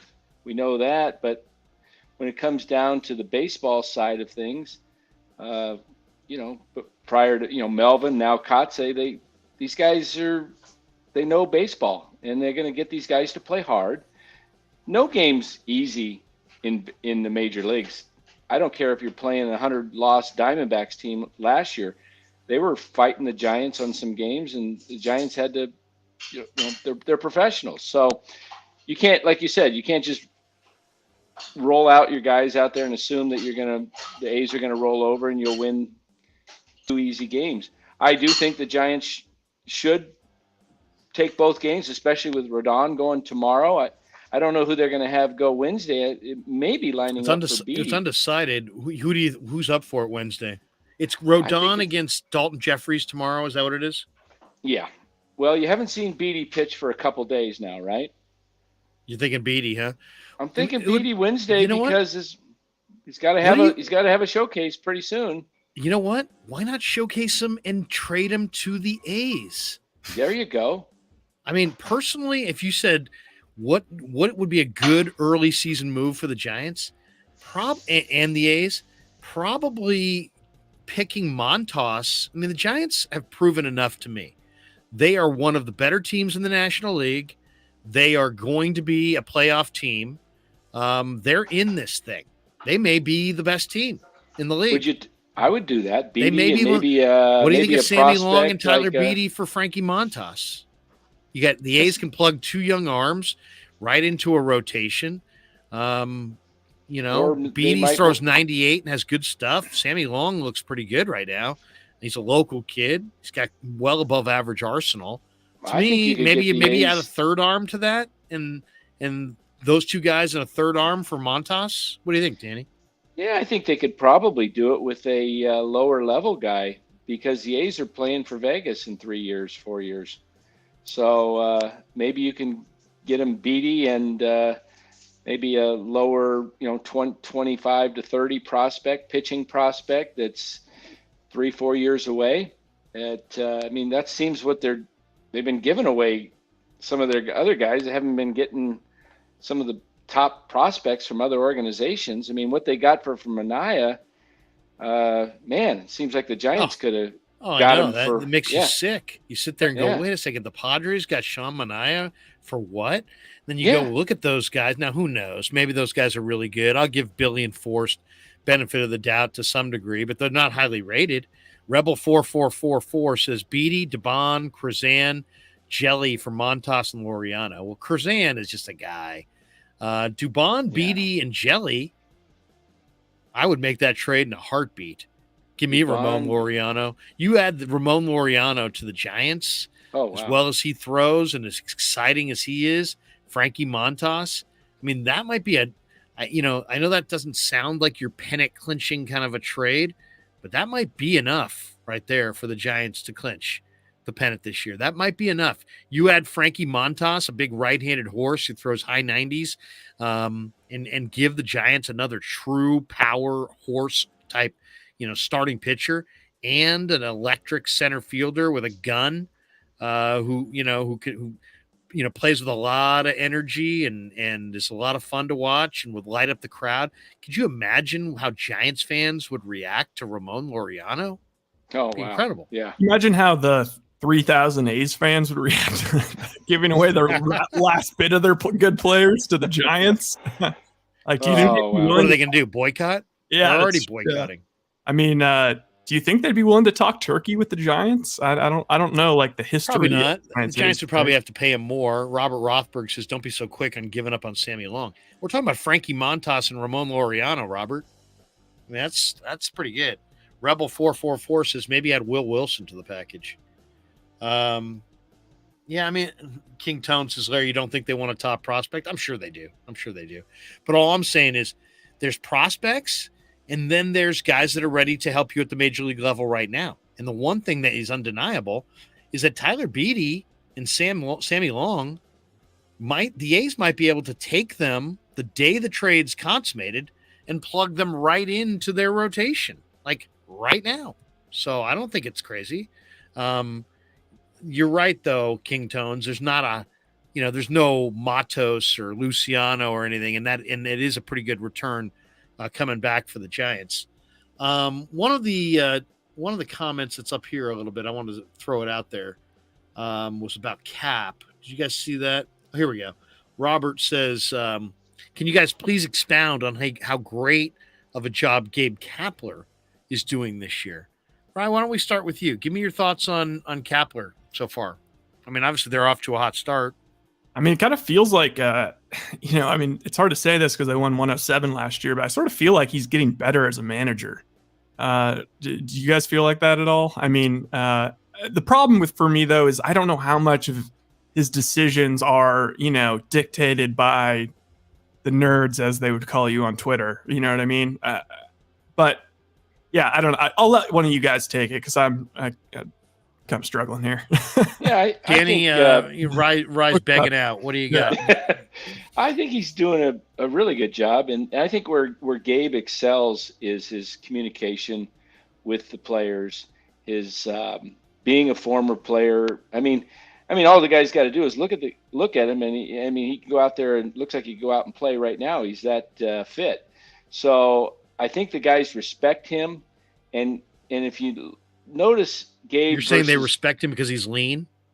I think they respect him because he's just. If he had a pot belly, they wouldn't respect him as much. Yeah, that's what I'm saying. No, I just think that he's calm. What do you got against chubbier people? Yeah, no. Yeah. I think he's got a demeanor about him that is under control, and the team really seems to play that way. They don't panic when they're down. I can remember a few years ago, before, if the Giants were down 3-4-0 after the first or second inning, it was like, the game's over. Now these guys, they don't panic. They continue to hit the ball. They come back. Here's where Gabe is the difference between Gabe and Dave Roberts, for example. Last year, there was a couple times as you talk, by the way, I'm going to do a who's the better manager, Gabe Kapler or Boach. I'm going to do that. Oh, my goodness. I'm doing it.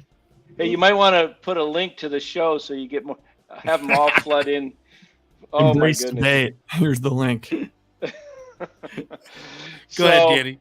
Yeah, I just think that Gabe is very composed. You see Dave Roberts lose his cool a lot of times last year when the Giants were playing the Dodgers on a bad call that Roberts thought was a bad call. Roberts was flipping out. Same thing happens to the Giants. Gabe comes out, real just nice and easy, composed, and comes out, talks to the manager, walks back. Giants come back and win that game against the Dodgers in the ninth. And I just think the players look at that and say, hey, our manager has a confidence about him, and it carries over. As far as X's and O's go, when it comes to decisions on the field, X's and O's on the ball diamond. That's a bad analogy. What do we call it in baseball? I hear all these X's and O's works. Everyone knows what you're talking about. Yeah, but decisions on the ball field, I think that's a group effort where Bochy managed a lot by instinct. Sure. And so old school. Now it's a lot of analytics driven. Just like tonight, for example, Jock comes out of the game in a 2-1 lead in the 8th inning, and it turned out well because of what Gonzalez did, but the last out was made by Casale, I believe, right? So Jock would have been on deck. And had that game been tied going into the 10th, it would have been possibly Jock's position to lead off. And, I don't know. Sometimes I don't think Jock's a horrible defender. So if you don't have to remove him, I don't know if that was personally a great move. I would have probably wanted to see him stay in just because it was a tight game. And Coach Emilio rips Kapler. Headline in the morning. That'll be the name of this show. Coach Emilio. We'll turn it into hyper negative. We'll just turn that into a highlight. Coach Emilio rips Cap, says he has no feel for the game. But I would have liked to see Peterson stay in the game in a 2-1 game. You're talking bottom of the 8th. Dan and Gabe not seeing eye to eye. Hey, how about Jim? Jim Gott there throwing up the gopher again. Not Jim Gott, Trevor Gott. Trevor Gott. Confuse your ex-Giant. Jim Gott was an ex-Giant. That's right. I was there when Jim Gott hit 2 home runs in a game one time. Jim Gott, pretty good athlete. Pretty good athlete for the Giants in the 80s. But Trevor Gott, you remember that, what was it, the 2020 season? They were playing the Angels, and he gave up a home run in the ninth, a walk-off, and then one of them was to LaStella. And the next night, did it again, right? Yeah, Gabe brings him out for confidence, and he does it again. And then the third game, he brings him out one more time, and he did it again. Just torture. Like, you got to get right back up on that horse. You got to get right back up on that horse. You know that old saying. And that was the end of Trevor Gott as a Giant, I believe. He pretty much lost all confidence in himself. But glad to see he came back with Milwaukee just in time for us. Yeah, exactly. He's got a live arm. He's like one of those guys that has just enough of a live arm that makes you think, yeah, you know what? We could spot this guy in our pen. He's going to be good. He gets a lot of swing and miss. And then all of a sudden you see like the command isn't there, and he's going to groove pitches right down the middle. And his fastball's kind of, there's not a lot of movement or a lot of cut to it. It's like, it looks like a pretty straight pitch out of his hand. It doesn't seem like the hitters are too fooled by his hard stuff. Though he's got plenty of giddy up. I mean, my goodness, Gott's throwing it probably mid-90s. I made a note, funny enough. Wow, Trevor Gott, stuff looks much better than when he was on the Giants. And then all of a sudden, Peterson home run. I was looking at it, he hadn't allowed a run all year. I got to go back and look at that pitch again. I know it was grooved. I can't remember if it was a hanging slider or a fastball. But Jock was, whatever it was, Jock was waiting on it. And as soon as he hit the ball, I mean, as soon as it came off his bat, I screamed. I was going, "He got it!" Because that was a majestic shot. What they never gave the measurement on that. That had to be 460 on the Jock home run. Yeah, they did. That was off the scoreboard. They said it was 435. That's it? 435 dead center, 110 miles an hour off the bat. I don't know where they come up with that. I never know. Yeah, you never know. Dan, are you questioning Dave? I'm questioning StatCast. How do they know where that thing? Because last year I saw a home run that barely made it over the 390 sign, and they said 410. And it just dropped right over. I've had a theory that they're just guessing. And they're just like, no one's going to really look. The people in the chat are coming up with the greatest poll questions now. How about this one? Larry, let's do a poll on who's the better fringe Hall of Famer, Will the Thrill or the Freak? Oh, Will the Thrill. Definitely Will the Thrill. Come on. Not even close. That's not even close. Will the Thrill should be in the Hall of Fame if Harold Baines is in the Hall of Fame. Dan Cochimilio says Tim Lincecum number shouldn't be retired for the Giants. Here we go. King Tones. What age should you stop wearing a panda hat? I've got a lot of panda hats, honestly. What's that? You have multiple panda hats? Yeah, man. When I was doing the show with Ratty, I wore one on a segment. He like bet me that I wouldn't wear it. I found it in the studio, and I'm like, I'm gonna wear this during the segment. And I look over at Kate Scott, and she's like shaking her head. Yes, you are going to wear that. And Gary's like, yeah, put that thing on. I'm like, you know what? I'm just gonna start the segment with it, but I want you to pretend like it's nothing. Just pretend like it's just normal. So he's like, I can't, Gary couldn't do that. So after a minute, he's like, Larry looks ridiculous in his panda hat. Anyway, they sold a lot of those panda hats. Danny, do you own a panda hat anywhere in the Dan Cochimilio compound, either here or in Arizona? Will I find a panda hat or a giraffe hat? I own neither, but I do have a new captain's hat, a Brandon Belt captain's hat for they handed out. I think it was game 2 this year. Yeah, I got the Brandon Belt captain's hat and the Clay Thompson. Whoa, captain's hat. There we go.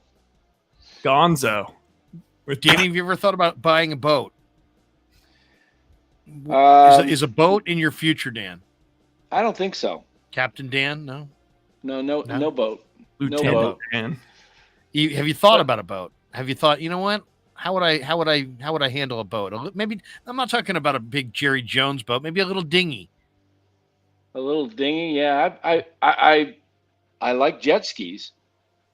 I'll take a jet ski out on the lake quite a bit. Okay. I like that too. I like jet skiing out on the lake. When I go to Tahoe, I always hit the jet skis. Yeah. I would say it takes me about 45 minutes on a jet ski, where then I'm like, I don't want to do it for 15. The half hour is not enough. An hour is probably too much.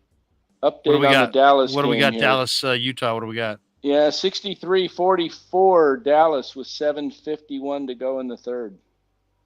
Oh, wait, can I give a little update on your Twitter poll? Yes. Oh, you want an update? Here we go. Thank God. I'm looking at it right now. It says 91% to 9 Bochy, 127 votes. That's what the young kids call a ratio on both of those tweets, where essentially there's way more comments than likes or retweets. my college kid's like, Dad, you're gonna get ratioed. You're gonna get ratioed, Dad. I'm like, don't worry about it. I've been ratioed before. It'll be all right. I think I'll be able to make it through. Let's see. So what is the voting on that? It's 91 to 9. 91-9. Ooh, the 9%. No, yes, 90. Yeah, I'm seeing 146 votes right now, 90% Boch.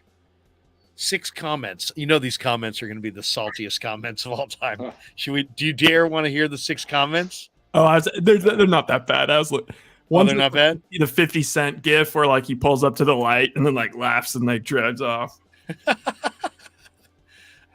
Too early on Cap. Time will tell. Thanks. You know, that always makes me laugh when people like take the time to weigh in on a poll and they're like, not sure. It's like, well, dude, why did you, what made you type in? I'm not sure. All right, Danny, we've gone an hour and 46 minutes tonight, man. This has been one of the longer post-game shows, but we got fired up earlier today, Dan, talking about Debo and the press conference and Lynch. And are you following this from afar? Because I know you're a Niner guy too. Give me your thoughts as we run it down in the final few minutes of the show tonight on the gift that keeps giving, 49er offseason rumors. Yeah. I think something like I'm in your camp. I think something happens Thursday night. I think the closer it gets to the draft, some team's going to get more desperate, and would love personally. I love Debo, but if you offered, if somehow they could get the 10th pick, a couple of seconds, two of those seconds, and I don't know if the Jets have a good center. But who's their center? That would be a good trade. Danny, you know I've got more of a life than that, right? I mean, who's the Jets center?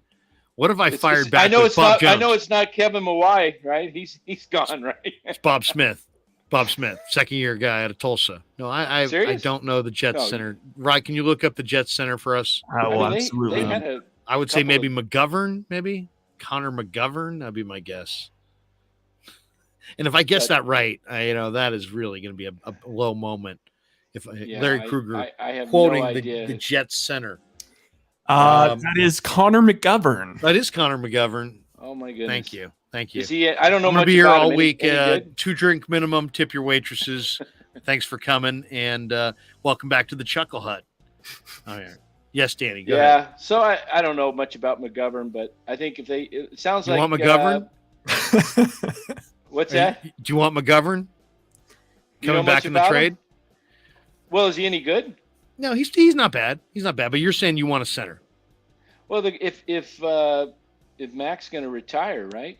They're considering. Sounds like so.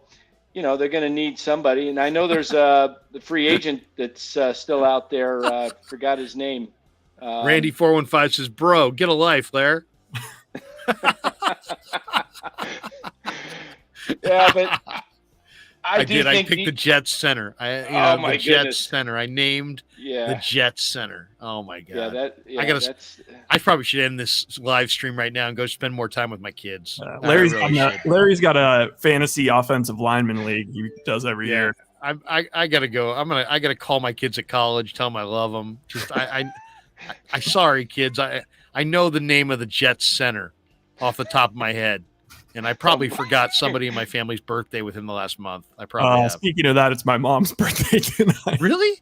Yeah. Happy birthday, Mrs. Smith. Yeah, on the off chance you're watching this. Oh, what? She's Yeah. not? She probably tuned in for a hot second, but she was here early. Then I'm got hoping out. she has a glass of wine. Maybe she's watching some ridiculous Netflix show right now. Wait a second. We have somebody else who's got center knowledge. Stephen Copland B says, "Get J.C. Treader." That's who it was. It's a free agent. Yeah, J.C. Treader. Really? Yeah, wow. He's a free agent. Yeah, they let him go. Who was he with? Can't remember who he's with, but they let him go Treader? recently. Yeah, he just got released. If I knew that, then that would be really bad. Even if I knew that, I would pretend I didn't know that one. I would just get that one wrong just for the hell of it. He's supposed to be pretty good in the zone. Here's my read on the Debo scheme. thing, Danny. Tell me what you think. Lynch had a chance today. Do you think none of the visuals that I got made me think that, man, John Lynch is having a ball today? It looked like he was wanted to be elsewhere. He easily could have said, you know what, guys? There's a lot of conjecture out there. We love Debo Samuel. The draft's in 2 days. We're not trading him. We're not trading Debo. We love him. He's a Niner. We drafted him, and he's going to be with us this year. So let's get on to the rest of the questions. You guys want to talk about Jimmy? You want to talk about this? You want to talk about – go ahead, fire away, but Debo's going to be here. He didn't say that. So to me, that's a dead giveaway at this. I mean, do you think he likes this circus that this whole thing has become? Do you think the 49ers like this circus that this Debo conversation, the whole Debo thing has become? No, they don't like the circus. It's a circus. So to me, I just think it's real when the fact that they did not come out and say, or he did not come out and say, we're not trading Debo. He had an opportunity to shut the whole thing down and set everybody straight. And if they really weren't considering it, why wouldn't you say it? Why wouldn't you say it? I mean, you could always say, you know what? When we talked on Monday, didn't want to trade him. We were convinced we wouldn't trade him. But you know what? Wednesday night, we got a great offer that we couldn't refuse. And so we traded him. That at least, as opposed to not saying it. I mean, the people that listened to that press conference that got out of that, he's not going anywhere. What? Really? Lynch had an opportunity to say he's not going anywhere and didn't say that. Right. Am I reading this wrong? Am I assuming too much here? Doesn't that seem like a no-brainer? I mean, what advantage does it have for the 49ers to have people thinking that they may trade Debo? It brings uncertainty to the organization, uncertainty to what surrounds them. It doesn't make the organization look good. You could argue it doesn't make them look bad, but it definitely doesn't make them look good. So I you have have some an ability to thoughts on put this. the whole thing to bed, but you didn't. Yeah, What do you I think, got some Dan? thoughts on this because I think Kyle and John, they're smart people. They know what they're doing, and they have a plan. And Parag is part of that plan with negotiating. Do you think that maybe in the negotiations they lowballed Debo just a few weeks before the draft to get him riled up to be requesting a trade because they've been scouting some of these top receivers? That's high level. Look at Danny over here. Look at you. I mean, that's high level. they've been thinking. out scout. Why have they been out scouting these top receivers? They don't have a pick till pick 61. They have no shot at any of those guys. I think that they know. I think both sides know where the other side is. The market has exploded for wide receivers, partly because Trent Baalke gave Christian Kirk so much money. Oh, that's ridiculous. So now, but I mean, Tyreek's making money, Devontae's making money. Debo feels totally well within his rights to ask for $70 million guaranteed. And even if he was going to take less than what other receivers are getting, which you could make an argument he shouldn't take a penny less. But even if he was going to take less, how much less is he going to take? 5 million less, 10 million less guaranteed. The Niners have never offered a player more than $40 million guaranteed And the price tag for receivers right now, it's not unreasonable to give them $70 million guaranteed. And there's no way I'm giving Debo That's an $70 million. Yeah, there's I'm not no either. way. So Danny, wait a second. Your idea might be right. They may have thrown out this negotiation with Debo and just thrown him the numbers. Hey, we're going, we're offering 30 million guaranteed or 25 million guaranteed. We're not offering anything close to 75 million guaranteed. Oh, really? I want out. All right. Well, at least there's teams out there that we know want you who have 4 picks in the top 38. I don't know. I'm not sure. Well, I don't know what to make of it, but it would not be the craziest thing. Now he's demanded that he wants out. Because if you ask me, what is the smarter play for the Niners? Pay him the 70 million guaranteed or trade him for 3 picks? I'm trading him for 3 picks. The way Debo plays, he plays with reckless abandon. He is, instead of running out of bounds, he's going to take the extra to try and run you over for an extra 2-3 yards. And that is going to be a short NFL career. Or you're not going to be available for all 17. You're going to miss 6-7 games a year playing like that. And the more he does that and the older he gets, the more likely even in South Carolina, he was injured. So do you pay a guy that much money guaranteed and he's not available to you? Because that's the chance you take. And Debo runs great with the ball. You get him short screens, you get him short slants, but I don't see Debo as a big 20-yard down the field route runner guy that other receivers can't do. It's a very weird situation because, okay, what if you can sign him back, but what if going forward he doesn't want to be used as a running back at all, or maybe not a lot? And then what does that mean? Every time you want to hand him the ball, does he look at you cross-eyed? Does you get a call from his agent?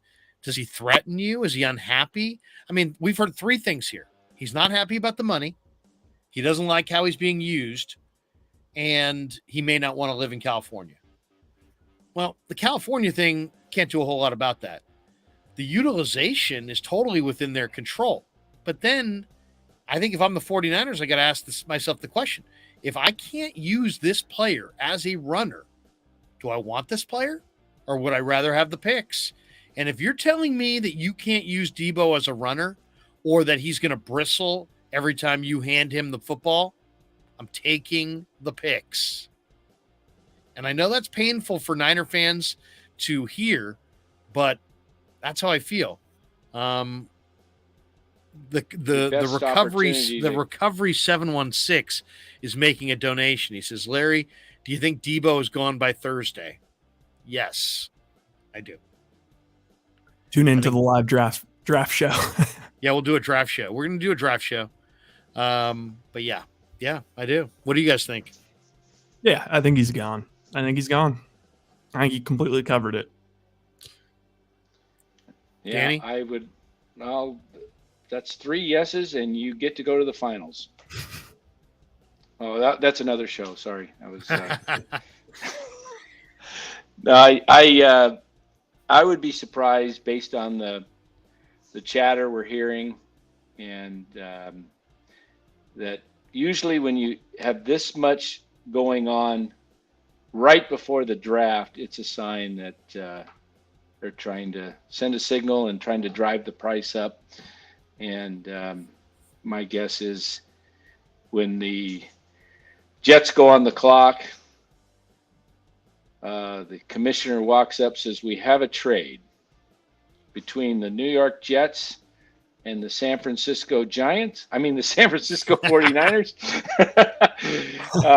And that's Denzel Mims playing center field. Yeah. I just hope if they do trade that it's a significant return and not 1 pick or no first and 2 seconds and a third. Yeah. I All would right, love to see him hold out for let's just two say you firsts. get to that 10th pick. 10th pick in the draft, Thursday night. Jets on the clock. Commissioner comes out, makes the announcement. The trip pick's been traded along with other picks to the 49ers for Deebo Samuel. The San Francisco 49ers are now on the clock. Who are they taking? They make a trade. They get the 10th pick in the draft. Who are you taking at 10? Or are you trading back? I think it's one of three. I think it's Garrett Wilson. One of three. One of three. All right, Garrett Wilson, Ohio State wide receiver. Jermaine Johnson, Florida State defensive end. Or there's been another trade, and we trade back. I think those are the three options. Danny, I think young Rye is all over it. I think he's all over it. I think that's the pick right there. I think they either go Garrett Wilson, the receiver, or they take Jermaine Johnson, as Randy 415 is saying, Jermaine Johnson, the second, who was awesome in Mobile. He was the best defensive end in Mobile. He dominated the practices, according to the reports. He had an incredible year. He started at Georgia and then transferred to Florida State and was awesome this year. But I just think that they value the combine, but the Senior Bowl experience, and whoever really is the best player on the field at the Senior Bowl, I think they push that player high up on their board. Jermaine Johnson was that guy, and he's really, really, really good. So I think it's Jermaine Johnson, Garrett Wilson, or a trade back. I think Ryan handicapped that to perfection. All right, a couple last minutes before we get out of here. King Tone says, Larry, Marty coming on tomorrow. You know what? I talked to Martin Lurie, LLC. I was going to have him come on tonight, but he's at Dodgers D-backs in the desert. And then some of the other start times are a little bit later, a little bit too late for Marty this week. So I think if we get Marty, it will probably be maybe this weekend. That'd be my guess, is when we'll have Marty on next. Tomorrow night after the Giants game, Giants A's, we're going to have the great John Lund is going to be in the house. So Johnny Lund, who did Niner pre and post with me on the leader for a number of years.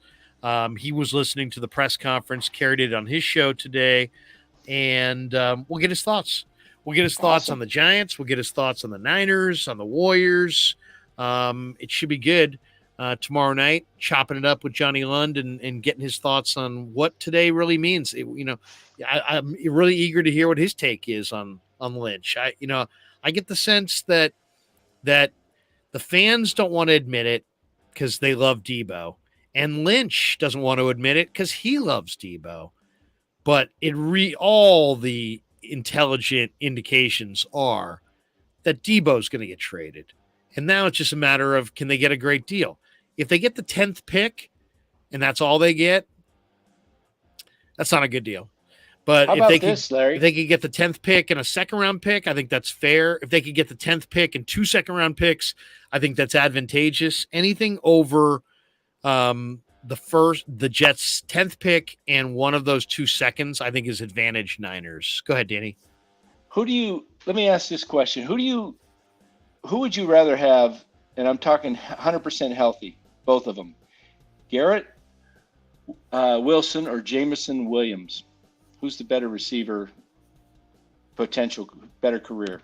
That one's really tough. Jameson Williams is so fast. Yes. I mean, we're talking 4.2.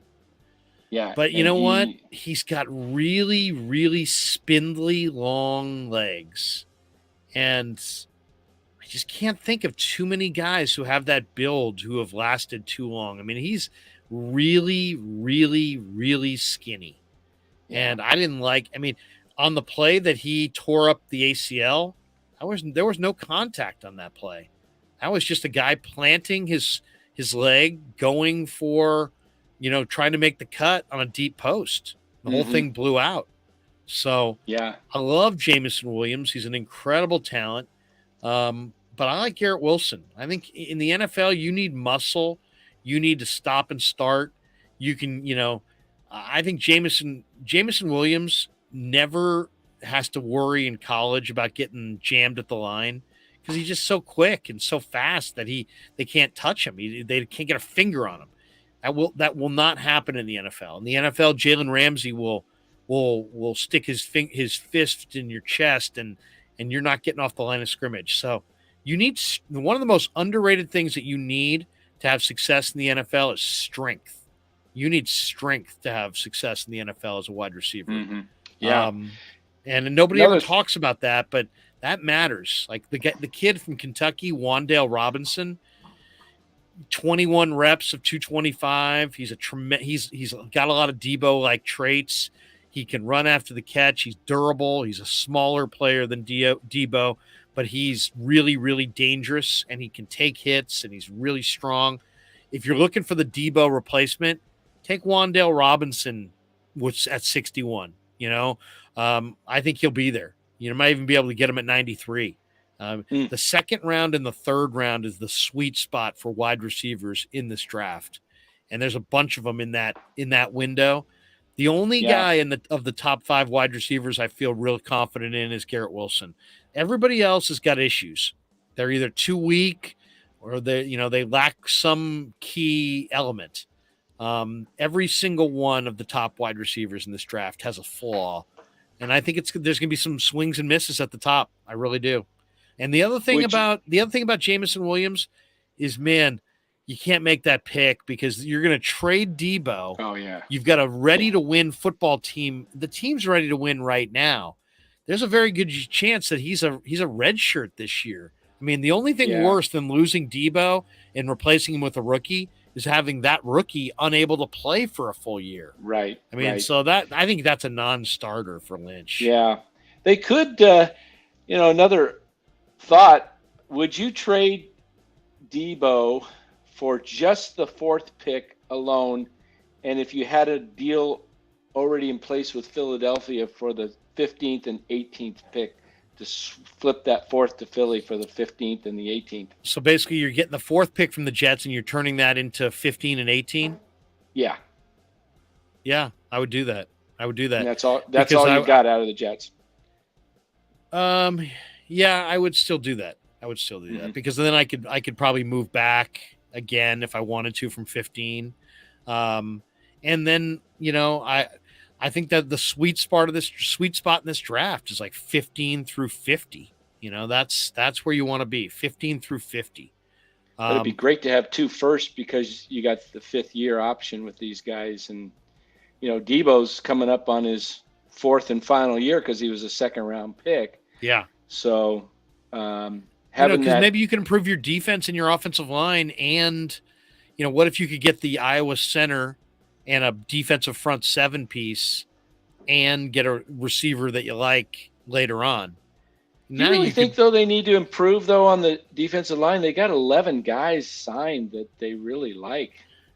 Yeah, I mean, the only reason that you would go defensive line, this guy who's donating says, Krug, take the Jets 10, move back to 16, get Zion Johnson out of Boston College, and then 35 and 38, trade 38 and 61 up into the first round and get Boye Mafe or Trevon Walker. First of all, Trevon Walker is going 1. The big debate, Danny and Ryan. The big debate is Trent Baalke wants Trayvon Walker. Over Hutchinson? Shad Khan, the owner, wants Aiden Hutchinson. Is that Hutch from Tennessee that they're looking at? No, that's Jay Hutch. No, the pride of Murfreesboro. No, yeah, Murfreesboro. That's right. No, Murfreesboro stays in Murfreesboro. They're talking about who am I thinking of? Trayvon Walker and Aiden Hutchinson. Walker. Oh, Shad Khan wants Aiden Hutchinson. Yeah, Shad. So do you go with the owner? He picked it up for me. He told me when he was at plus 250 to go 1. And now he's minus 225. And you bet it, right? Yeah. Yeah, so it's going to come down to Trent Baalke or Shad Khan. Does the owner get his call, or does the GM get the call? I mean, how do you go against your boss? I think these late moves. The guy, yeah. Get the guys with the ACLs. Yeah, torn ACL. As long as the guy's got a torn ACL, right? What were you going to say, Ryan? Oh, I was gonna say just those kind of moves, those sort of kind of Vegas line moves, the week of the draft. Those are usually like it reminds me of like Baker Mayfield. All of a sudden he was favored to go number one. Usually those moves mean there's intel. And well, here's the thing about the number one pick. Trayvon Walker was a 5-star high school recruit. He plays on the number one defense in college football at the University of Georgia. They're almost every single guy in that team is going to get drafted on the defensive side of the ball.